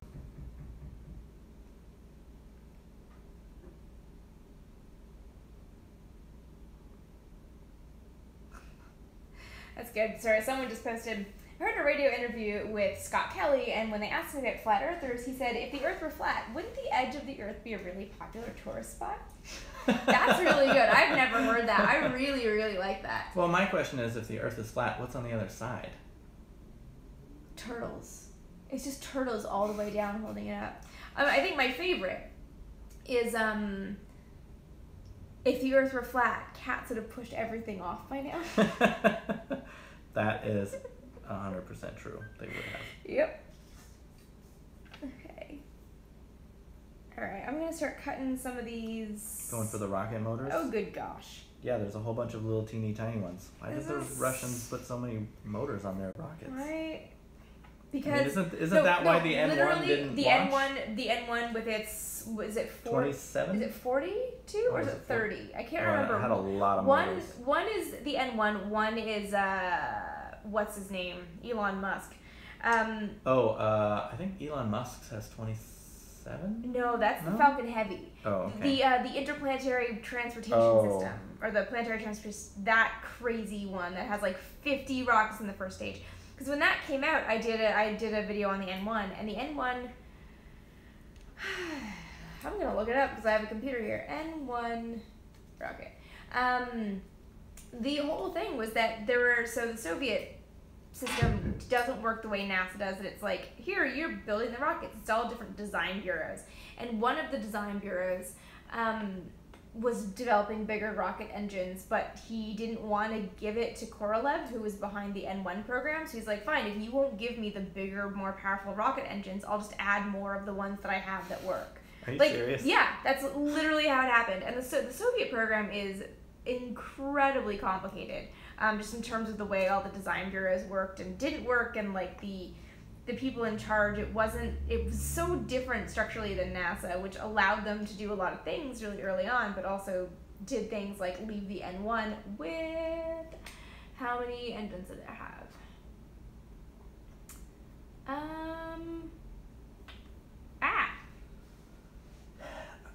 There's still this thing, number 15. I don't see that anywhere. I don't know what that is. Why? Oh, 24. The N1 had 30 rockets, 24 a ring around 6 of them. That is so many rockets. And I think Musk's has, I want to say it's something that's like 42.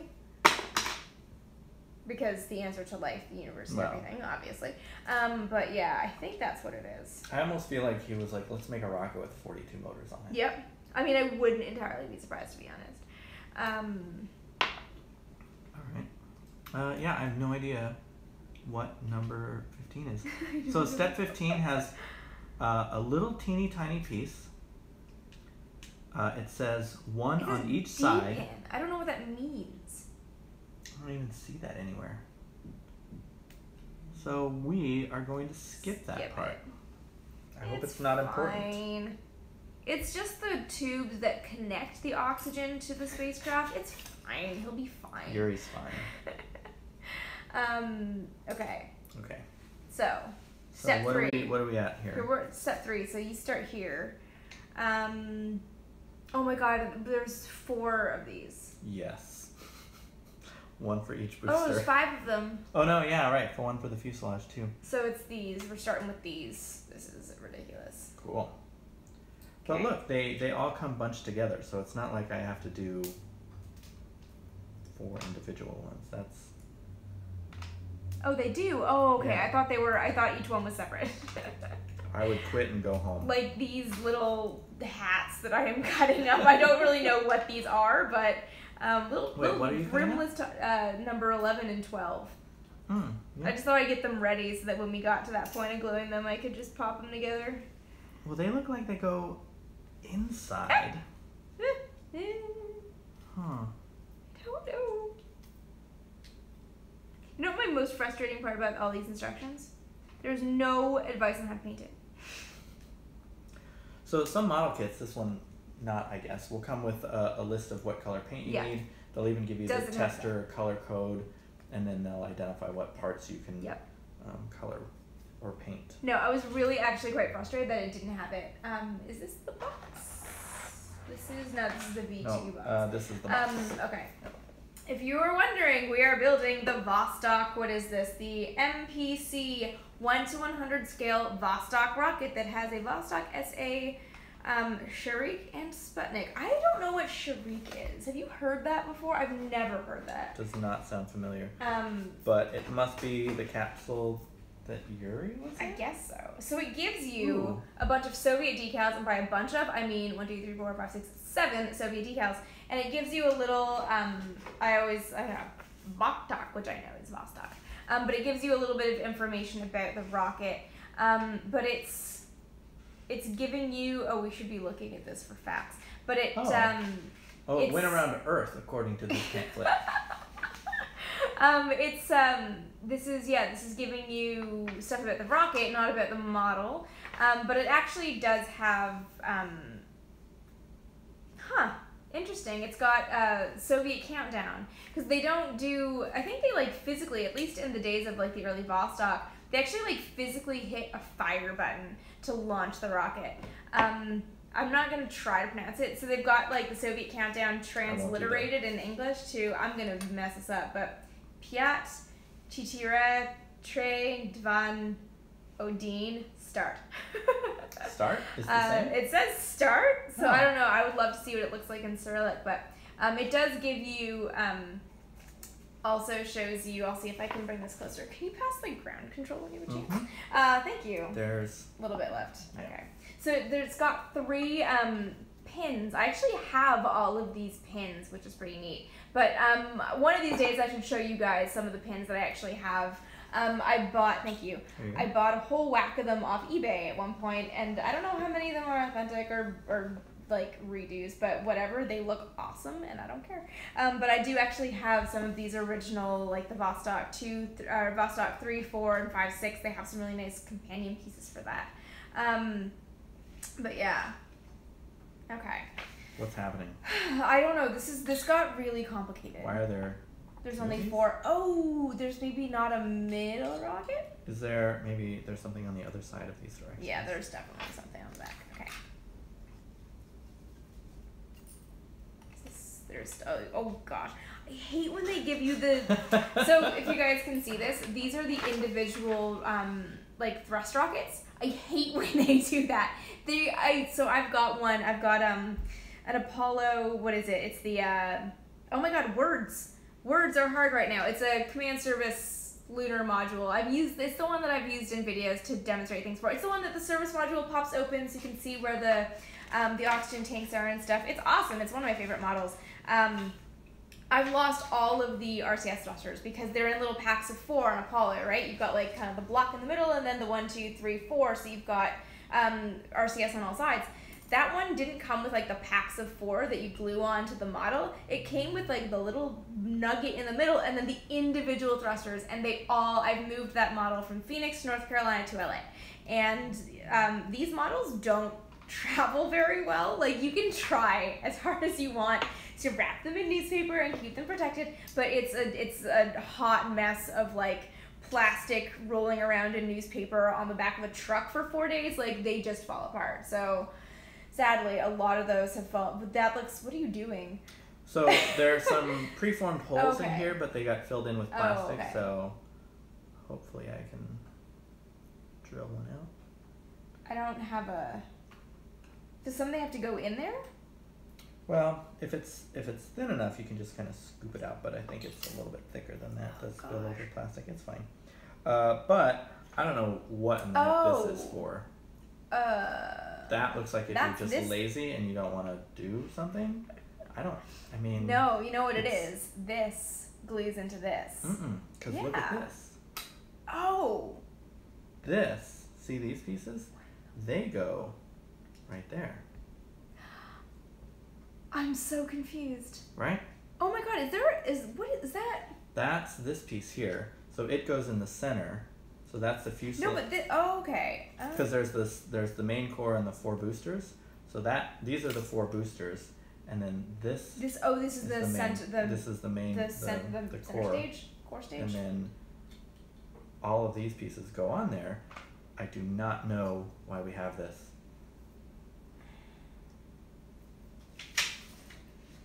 Oh my god! And there's actually no indication of what it is on the back. No. And it has one of those thick pieces that you've got to cut off. What? This is the assembly. Ooh, I hope that don't roll the knife roll onto me. Let's not like. Yeah. So this piece here that they're showing do not cement, that's what we're building here. I don't know what that is. Oh wait. Right? Does it? I'm really confused. I'm sorry, this got really confusing. So... Does this need to come off? Oh, wait, you know what this is? Hold on. Oh, wait, are those tanks? Wait, some of these are tanks and some of them are engine nozzles. That has to be it. I think what this is... So it says do not cement, and everywhere it says do not cement is where you switch it out. Is this supposed to be a different rocket? Is this Sputnik launching and this is Yuri launching? More motors, bigger motors? I don't know. This is just... Maybe? But if that's the case... That doesn't make sense because there's a hole in both of them and there's only a center stage. Is this a piece? So here's what I think. I always love this moment, like 2 hours into a live build, and you're like, oh god, I don't know what's happening anymore. I think that this assembly here, I think this is the rocket, this is the motor assembly for when Yuri's launching. And when Yuri's not launching, you pull it out and you put this in, and then Sputnik is launching? I don't know, does that make sense? I don't know. You keep putting this together. I'm gonna see if there was a difference, honestly, if there was a difference between the two. Yeah, I don't know. So this one, it's got rocket motors, and it looks, well, not really. It's got the end of what look like rocket motors, but you don't have to do anything. It's just there. And this one, you've got to put a bunch of pieces together, and then there's stuff that goes on the inside that you'll never see unless you take them out. Little hats.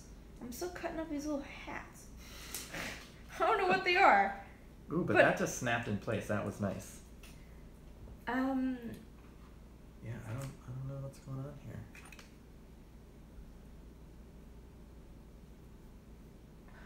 No pictures of.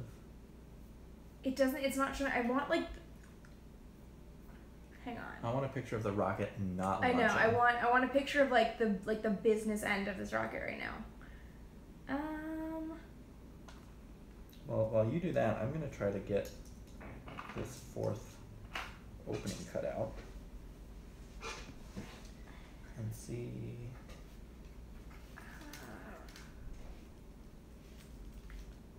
Pete is still not.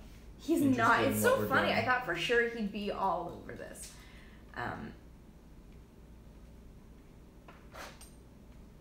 No. Let's look at Vostok variants and see if that gives us any indication. So close.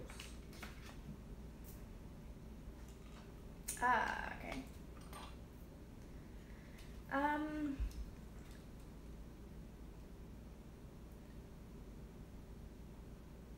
So that looks like, given what we've just built, this looks like it's the Yuri Vostok, but this isn't giving me any indication of the structure. Oh yeah, it looks the same. The bottom looks the same. What about that one? This one? Yeah. Such a tiny little. It looks this is see, they're orange on the bottom with the cargo, with the ISS launches.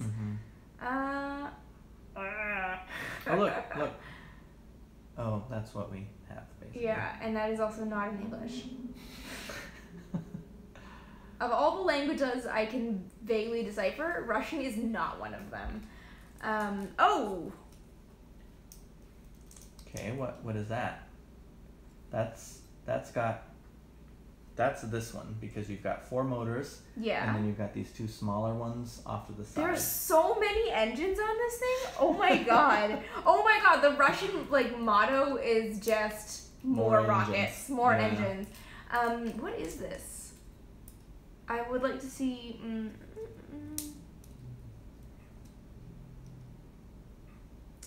42 engines isn't that much. No, but it's not telling me. I want this to tell me. I'm looking at the.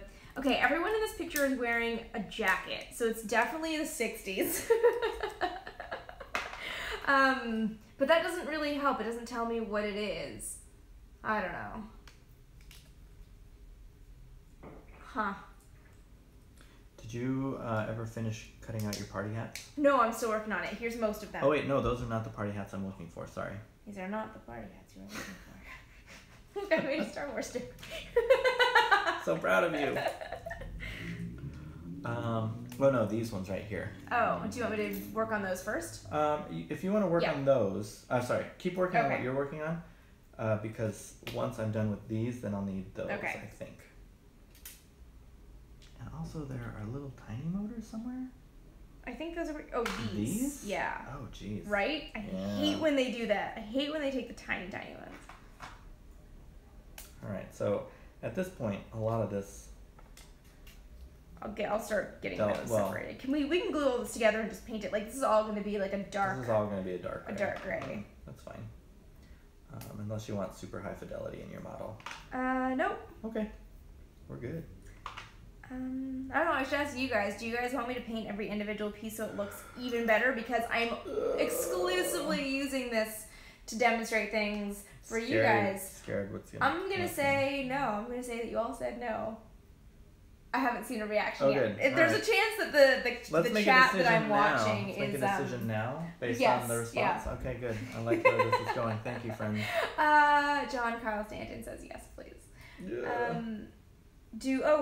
Quentin asked if either of us would ever like to be astronauts.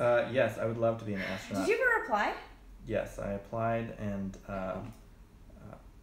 since I haven't told you that I was rejected, this is my official letting you know that I wasn't rejected, I just didn't get accepted. It's not like they wrote me a letter and were like, you are not the right stuff. Do you know if Mike Seward got accepted? No, he did not. Damn. So there were 18,500 this is the roughly. largest number of applicants I think ever. I think this is the largest ever. And they're taking what, 12? So they were going to accept up to 14. Oh my God. So slightly worse than 1 in 1,000 applicants. So yeah, I applied. I did not get in. I don't think I knew you applied. Oh yeah. I will apply again. I've actually who asked? Quentin. I don't believe I know Quentin, but okay. Thank you for your question. So Quentin, I actually my background, originally I was a classroom teacher, and when I was in school, NASA had a program called the Educator Astronaut Program, and the Educator Astronaut Program allowed teachers to apply to become astronauts, with the idea being that they would inspire young people to pursue careers in the STEM fields. So when was this? I was in my undergrad from 98 to 2002. I'm only thinking of this because the event I was at last night, Krista McAuliffe was posthumously inducted into the Hall of Fame. I'm sort of amazed they did another teacher in space program after that. So part of the they changed the name in part because of the connection to Challenger. Of course. Educator Astronaut Program. Okay. But it was also slightly different because Krista McAuliffe, she went through different training than what the other astronauts did. So it was a slightly different program. But with the Educator Astronaut Program, the way that it worked was you essentially applied and you became an astronaut candidate. You went through the year of training, then you were, if you made it through, then you were assigned to a mission and trained for that. Barbara Morgan was Krista McAuliffe's backup. Barbara Morgan's one of my favorite astronauts, and she was Krista McAuliffe's backup, and then she was with NASA in the astronaut corps for a very long time, working in education, outreach, and things like that, and finally got to go to space. It was more than 20 years later. I forget how long it was. Barbara Morgan's awesome. I think she teaches. I think she's a professor in Idaho now or something like that. But anyway, so they restarted this Educator Astronaut Program, and the qualifications were, so if you want to be an astronaut, the qualifications are you need to have at minimum a bachelor's in a physical science degree, engineering, or math, plus 3 years of professional experience. And for the Educator Astronaut Program, you need to have a master's degree in any field, X number of math and science credits in school. I forget what the X was. So sad, I can never apply. But okay. Plus 3 years of teaching experience. So this program was around when I was in college, so I just filled up as many electives as I could with science and math. Yep. And I have to think for a second here, so hold on, let me look at what I'm supposed to do. I'm sorry you didn't get selected. Well, a lot of people didn't. I know. And so anyway, I filled my undergrad and master's program with as many math and science credits as I could. Then I became a teacher, and after 3 years, I just waited for the opportunity to apply. Then the opportunity to apply came up, so they had a call for astronauts, and I went to the website to apply, and the Educator Astronaut Program had been ended. So what they did is they got rid of the educator astronaut program. So I no longer qualified because my bachelor's was in educational studies and my master's was in educational leadership. Right. Or whatever. So they put a little note at the bottom like, we still strongly encourage teachers to apply, which is great. But that meant me as an elementary school teacher, very few, if any, elementary school teachers would have a degree in a science or engineering or that looks like some sort of you know who has that? Like, this is from The Simpsons with the who is that group? Who controls Springfield? We do. They carry this. Yeah, the Stonecutters. Yeah, this is. You know this jacket. Oh yeah, Stonecutters. Stonecutter Homer. Oh yeah. Yes. So for those of you who don't know, I can have full conversations of Simpsons quotes, first 9 seasons. But yeah, you're right. This really does. Yeah. So anyway, so I went to apply, and they said teachers strongly encouraged to apply, which meant I could not because I didn't have a degree in science, and so then I went back to school and got a degree in science, and I always forget you have 2 master's degrees. And then so I applied this last time around and did not get in.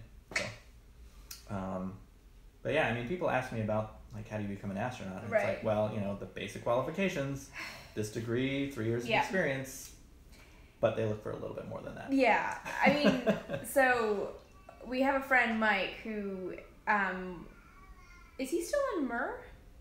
Is he still working on MER? I can't remember. I think he last time I talked to him, he was on MER. I think he works on Cold Atom Lab. I don't know what that is. It's a mission. It's an instrument that's going to the International Space Station, and it will essentially create super cold environments to study things like Bose-Einstein condensates, and it uses lasers. Awesome. But for a very long time, Mike was he was doing like operations or something on MER, the Mars exploration. It's right, Mars exploration. Mars exploration rover. Spirit and Opportunity. In this case, only Opportunity. Still. Because Spirit. When did Spirit die? Like 2005? No, it was 2008. 2008, I think, is when the last signal. Right, because they landed in 2004. But Mike was so like pursuing every possible thing, like researching the astronauts that were joining the astronaut corps to meet all the qualifications, and found that like, oh yeah, people that have gone to the Arctic for exploration missions or whatever have a high likelihood of joining, and it was like trying to find his way onto the ice, and it's just like, I mean, I applied for a research opportunity in Antarctica. Did you really? Yeah. I don't find out yet, or I haven't found out yet, but. Which one is it? A friend of mine did that. He did, I think he did 3 months hunting for meteorites and the South Pole. Searching for neutrinos. That's awesome. So. Is that through NASA or just? National Science Foundation. Nice. So I would either have to figure out. NASA would give you leave for that? Well, I don't know. Maybe we should talk about that on the internet, but you'd hope that NASA give you leave for something that cool. That's awesome. I want to do that, but like not have to work. A friend of mine, she's getting ready. I think she leaves in like 3 weeks, and she'll be there for a month. Yeah, I feel like I've known a few people that have done it, and they've all said that it's just like it's all kinds of weird. But JPL had a pretty good representation as far as applicants. Yeah. A couple of people I know got selected for interviews. Oh, cool. And somebody who, she is a Caltech, or I should say was a Caltech postdoc researcher, and she was a JPL intern when she was getting her PhD. She was selected. Oh, wow. For the astronaut corps. So yeah, when it was announced, I looked and I was like, Jessica Watkins, that name sounds familiar. That's awesome. I was like, oh, I know why. Nice. That's so cool to know an astronaut before they're an astronaut. Huh. So long answer, yes, I would like to go to space someday. Yeah. I would love to go to space someday. Unfortunately, I am too short and I am medically unfit, and I don't have any of the required science degrees, so I'm not going. And that's the end of my sad story. No, I really do want to do one of the suborbital flights. And I'm hoping that at some point somebody will be like, we really need a good communicator to really transfer their enthusiasm to the public about this event. and that'll be me. That's what I'm hoping for. Here's all the things that go on the other end of those rockets, I think. Okay, so I don't know. This looks so things, finicky. These things go on there. Yeah. That is 16 of these little things that get... Why? Right? I think... Do you want me to do that? I think you should do that. And I'm going to continue working on the core stage. Okay. Should I put... What piece? I don't know. It's one of these things. I have the big piece here, but it looks like that. Oh, here. This. Oh, yeah. That's it. Thank you. Let's look at some other questions. And what is this? I have absolutely no idea. I don't see this anywhere. Oh, move the glass. I want to move the glass. Okay, this is yours. Yes, so this is my paint thinner glass that I use. I'll keep this so you can sort of see what we're doing. Sorry, I didn't plan this very well shot-wise to like make sure you could see it, but it's really not actually that exciting. I am gluing these little stovepipe hats onto the back ends of rocket engines. Oh my god, I can't believe these don't come in sets of quads. 4? Yeah, that's I mean, so everything else on what she's working on comes in sets of 4, except for whatever she's putting on right now. Too much glue. Too much glue. Damn it. It's inside. I don't know who's. That's true. It's inside. I don't have to do anything with this. I can scrape it off. Can I? Yes. No, never mind. I don't even know what I was gonna say. Okay. Am I doing this the right direction? Yes. Okay.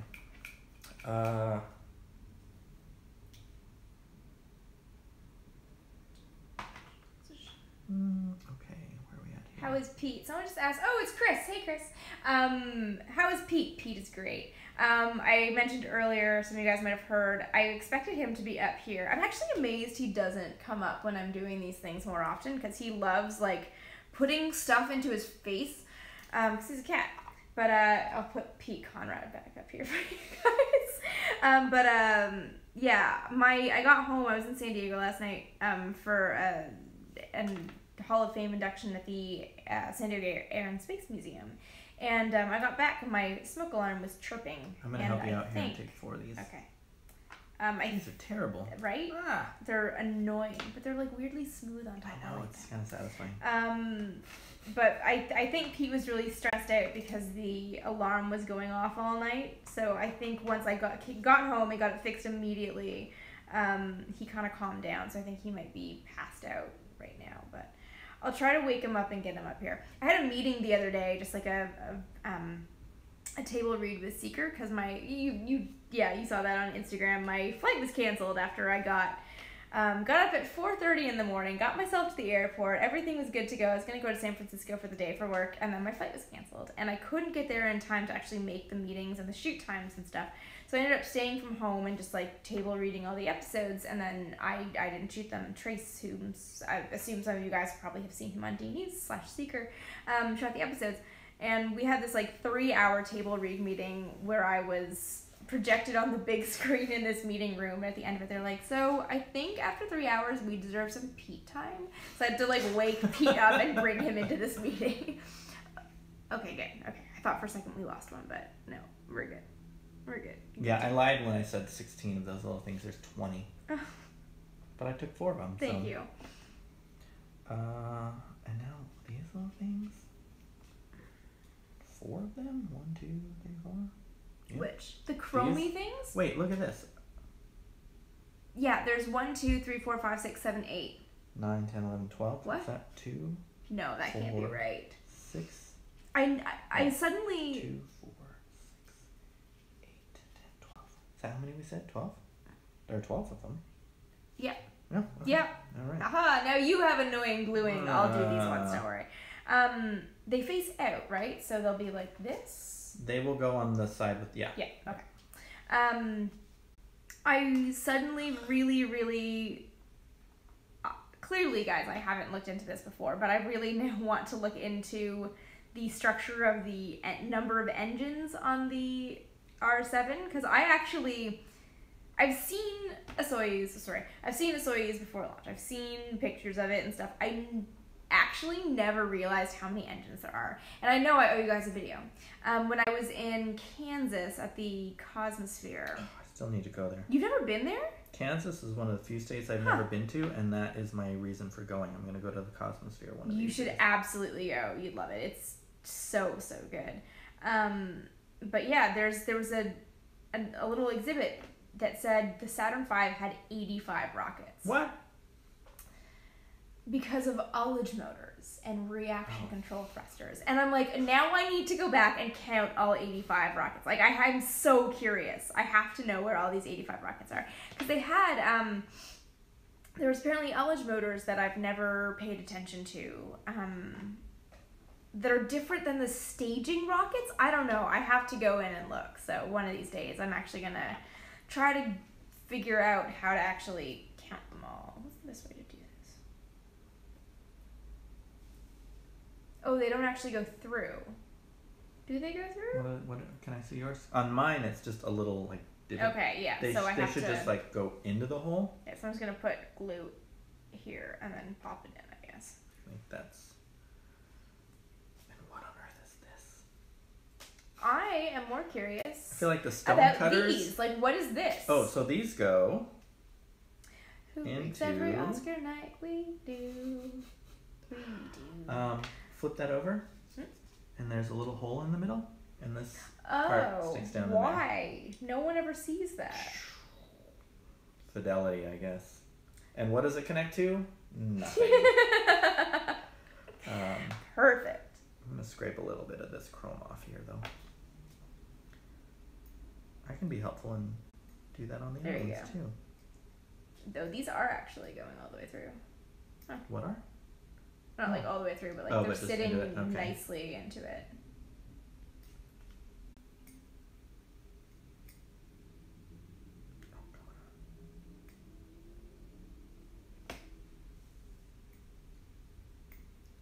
Okay, that's good. Chrome. Yeah, what are these? I mean, I assume there's some sort of pump. It's got to be like a fuel injector or something, or like some kind of. It's weird that they're just there, not connected to anything. Right? If you're gonna put them on the in a model at all, of the booster. If you're gonna put them in a model, put them someplace where you can actually figure out what it is that they do and why they exist. 12-year-old me wants to like take some wire and connect it to something else. 12-year-old you is a nerd. I'm 100% in agreement with that. Yep. 37-year-old me is also a nerd.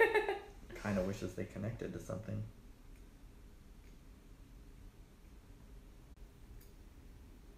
Verniers. Each engine has 4 main nozzles and either 2 or 4 verniers. I've never seen that word before. Not only like V-E-R-N, where is it? V-E-R-N-I-E-R-S. Verniers. I mean, if it wasn't Russian, I'd say it sounds French. Verniers. Yeah, right? Who said that? Nell C. Thank you for that. I'm going to look into this. This is the one thing that I love about building these is that it brings up so many things that I've never thought to look into, so I'm really quite curious. Okay, so wait, should I glue these here? How do they go? So it doesn't really say what direction they're facing. I mean, this one's pointing off to this one's pointing. I mean, they're not perpendicular, and that bothers me. I think just put them in. Vernier. What? Oh, steering rockets. I've just never heard them called that. Huh. I'm learning so much from you guys. Thank you. Wait, did I not do this one? I don't think I did. Yeah, I don't know what direction this thing is supposed to go in. My inclination is to put it facing towards the middle for some reason, but like I think we should do that. Making that up. Except for the one in the middle. But that's the one in the middle. Yeah, I don't know where that one will point. I don't think it matters. Weird. I think you just make them all point to the middle. And then the one... I'm going to glue these in, and I can just paint around them. And then this one, I'll just... I don't know what I'll do.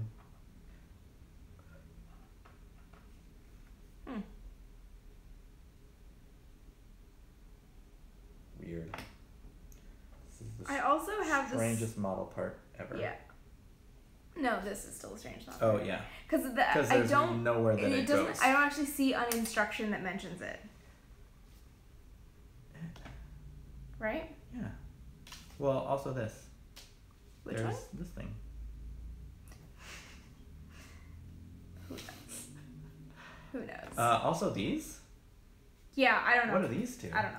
There's nowhere that these giant fins go. I don't see... I still don't totally see how this actually goes together. So, can I see this? Yes. This goes in here. I'm still confused as to why there's two... I'm gonna glue this piece on here. Wait, I think this goes here. Oh yeah, but I don't know why. That does fit there. But what goes here? It wasn't just I empty. think you should put the stone cutters thing in there. Yeah, I don't know why that is. And does this thing comes off? Wait. So does this fit on there? There's no reason to do that. No. I don't get it.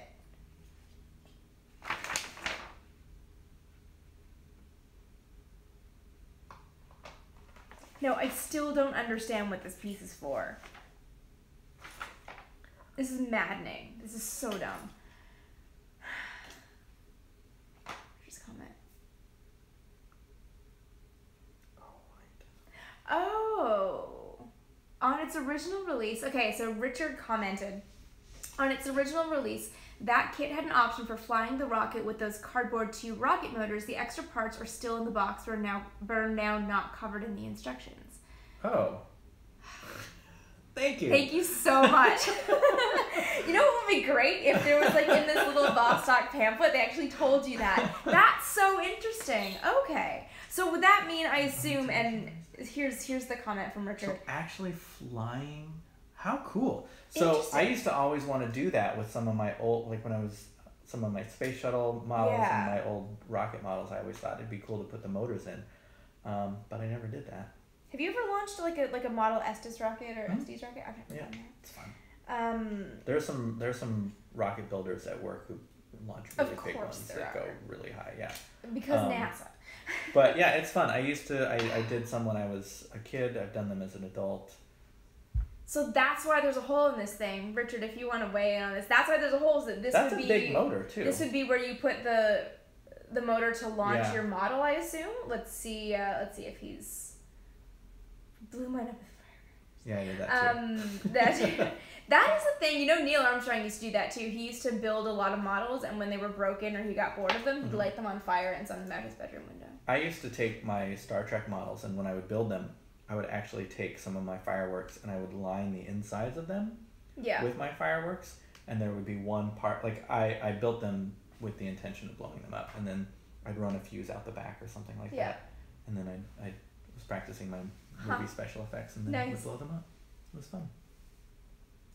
So yeah, so this just needs to hang out and dry for a little bit, but that's the bottom rocket with 20 motors and 12 steering motors. Yeah, Vernier. Oh, did we get a pronunciation? We did. We got a like a phonetic translation. Let me look back up at this. Vernier. Oh, so it is French pronunciation, Vernier. See, my Frenchness in me wants to call it Vernier. Vernier. Okay. My French last name that I do not pronounce in the French way. That's true. Makes me want to say ear. Vernier. So yeah, it just kind of tucks in under there. I'm not going to do it right now, but... Because it's still kind of tacky, but yeah. Huh. Perfect. Those are my sound effects. That's what it sounds like when a rocket launches. So wait, we never figured out... So these things... So we've wait, got some... okay, no. Here we go. Right, that's going to be... These are stabilizers if you use the motor kit, because you need bigger stabilizers on a motor. These are for still don't know. Jamming the rocket kit into... No, that's not this one. No, it's not that piece. It's not the mystery piece that we don't have. I think these... Oh, look, here they are. Look. These are the tiny fins. No, these are the fins for... No. We're talking about two different things. No, these tiny fins? Yeah. But look right next to the tiny fins. Oh my god, there's something else. I thought that was just like... tree. I thought that these was little just stock pieces. plastic. All right, let's put those on. But Can we put those on? where? I don't. It's in the It's on the- Vostok. Oh, we can't put them on because I'm gonna paint that one. Oh, but it goes right here. See that Yeah. little hole there? That's where they will go. I didn't even see that. I thought it was. I thought it was if part you of guys the can tree. See, here's the tiny little fins that we should. I'm gonna cut these out and clean them up, but like, and we're not supposed to cement those. Oh, I get it. So it says, do not cement the bottom in place because you can swap it out to launch. Right. Do not cement the fins because if you need the bigger fins. Mm-hmm. I think you can cement. I'm the gonna fins if cement you're the not gonna fins. launch I'm not it. gonna launch it, and I don't. Honestly, I don't need anything bigger. But how do these fins even go in?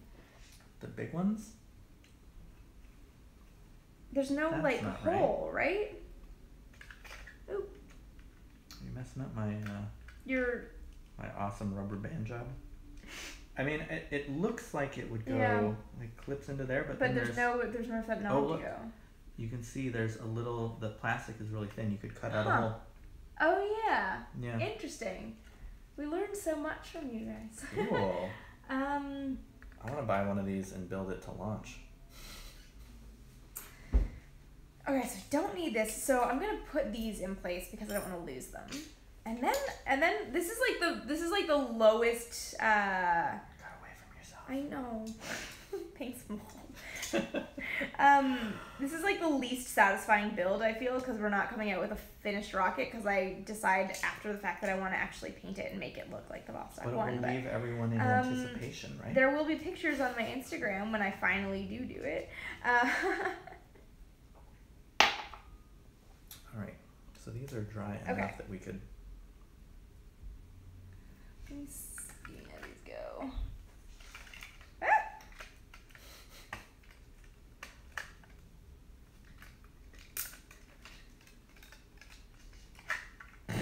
I ruined it. You fixed it. I ruined it. Now you've kind of done it. True. I don't even know what you did. Oh, this is terrible.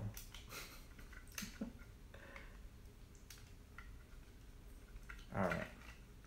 Wait, what were you doing? I was gonna put the fins in Oh, okay. so that I don't lose them. Got it. It's mostly because I just don't want to lose the last tiny little pieces. Like Yeah. I can keep track of these ones, but if these fins are gonna get lost, we'll probably take it apart. But No, okay, let's leave it together. wait, let's take it apart to put those on, but before we do Yeah. that, let's. I want to put it back together and put Yuri on top as like the half finished version, and then we can actually show it and be like signing off. It's close, guys. This has been like almost 3 hours. So you if we guys. take the rocket motors here. Yeah. Hang on. Oh, these are not lined up. We shouldn't do that Yeah, if these no, aren't lined up. no, Let's they're not pretend lined the up, right. rocket motors are on. Here we go. Sorry. It's a disaster. Wait, let's turn it so they can see. There you go. There's Yuri right there. That's it. Wait, So let's get. all this stuff out of the way. Okay. So that's sort of what the Vostok is. With motors on the side. Oh, this is such a letdown of a reveal. Oh. I'm sorry. I'm really sorry. I will paint this. I will paint this eventually. I have to get the right color. I don't know. Let me see what color gray this is. I don't know if this is going to be dark enough gray. I feel like it might be too light. No, it's definitely dark enough gray. Sweet. Why is this half empty? I went to the store to buy this the other day, and the people working in the model shop, I actually stood there for like 15 minutes at the counter before they even like acknowledged my existence. And I was like, What "All model right, shop are you guys." going to? There's a like model train store like 2 miles this they way. have an awesome neon sign out front. They You do. can drive by at night. I've never been Yeah. inside, but My gym is right next to it, so I was like, Oh, okay, that's convenient. And then they were like annoying, but yeah, they apparently sold me a half finished or a half empty bottle. But no, okay, I can do that. But so where's I'll the do other it. one? Are they all that? No, this one looks like it's more full. Oh, they feel pretty much the same. Weird. Maybe Ow. they just give you a big container so that when you dip your paintbrush in, it doesn't overflow. Yeah, I don't know. guess. I don't know. I'm just trying to Anyways, make up excuses here. so I've got the gray and the white, so I can actually, if we're going by, yeah, I can do all. It's just gray and white. Mhm. Sweet. All right, so I will put a picture of it on my Instagram and yeah, I'll put a picture of it on the community tab and also on my Instagram and on Twitter once I finish it. But here, there's the Vostok that's like sort of done, but not really. That's like, yeah. The best. Okay, so this is 2.5 hours. If I didn't have somebody sitting here like helping me figure it out, this would take me like 7 hours. Yeah, awesome. Oh, I forgot about those. I don't want to lose those. No, we should put all the little tiny pieces. Okay, where did the little fins go? Did we lose them? Consarn it. Oh no, here they are. Oh, okay, good. Okay. Can you pass me that bag that's been ripped open? Mm-hmm. Okay. Thank you. All right. I'm gonna cut off these little tiny pieces that we couldn't find. Oh, good call. Because we probably won't find them again. Cool. So I think we're done. Being live on the internet. Cool. Thank you guys for sticking around. For those of you who stuck around. Was anybody here the full 3 hours? I don't know, was anyone here the full 3 hours? I am trying to not allow Pete to eat all of these pieces. They will go in a box, and I will protect them from Pete Conrad, who is still sleeping. I don't want to wake him up, guys, but he says hi. Okay, so sign up. Do you want to tell people where they can find you on the internet? You tweet about space stuff sometimes. Yeah, I tweet. Here you go. There's little pieces. You. You can find me on Twitter and Instagram, LyleTav, LYLETAV. That's me. Yep. And you guys know where to find me, most likely. Instagram and Twitter for daily on Twitter, and maybe not as daily on Instagram, but still regularly. AST Vintage Space, of course. You are on my YouTube channel right now, Vintage Space, if you guys would like to see more live builds. I don't know if you'd be willing to come back and build more with me, but I do have the full set of Apollo Air launch vehicles, the Redstone, Atlas, Titan, Saturn 1B, and Saturn 5 to scale from this vintage kit that I've actually been like lusting after for a really long time. I actually almost bought a vintage kit in Vegas, but it was like the one time I flew to Vegas, so I couldn't bring it back. But it's beautiful, and I finally got my hands on one, so I'm going to build that.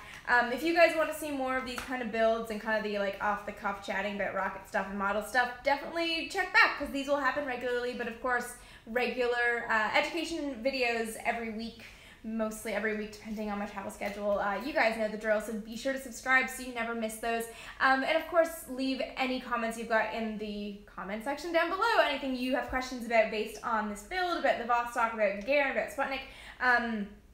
Anything you want to see covered in future proper episodes, any other builds you want to see, any other live things, let me know. All of your thoughts, your feelings, all of those good things. I'm going to awkwardly walk off camera while I keep talking. I'm going to put Pete Conrad back in front so that he can be the sign off, because I got to go turn off the camera. But thank you guys so much for watching. And hang on, we're going to do this. Thank you so much for watching, and we will totally see you guys next time. And yeah, have a great night. Bye.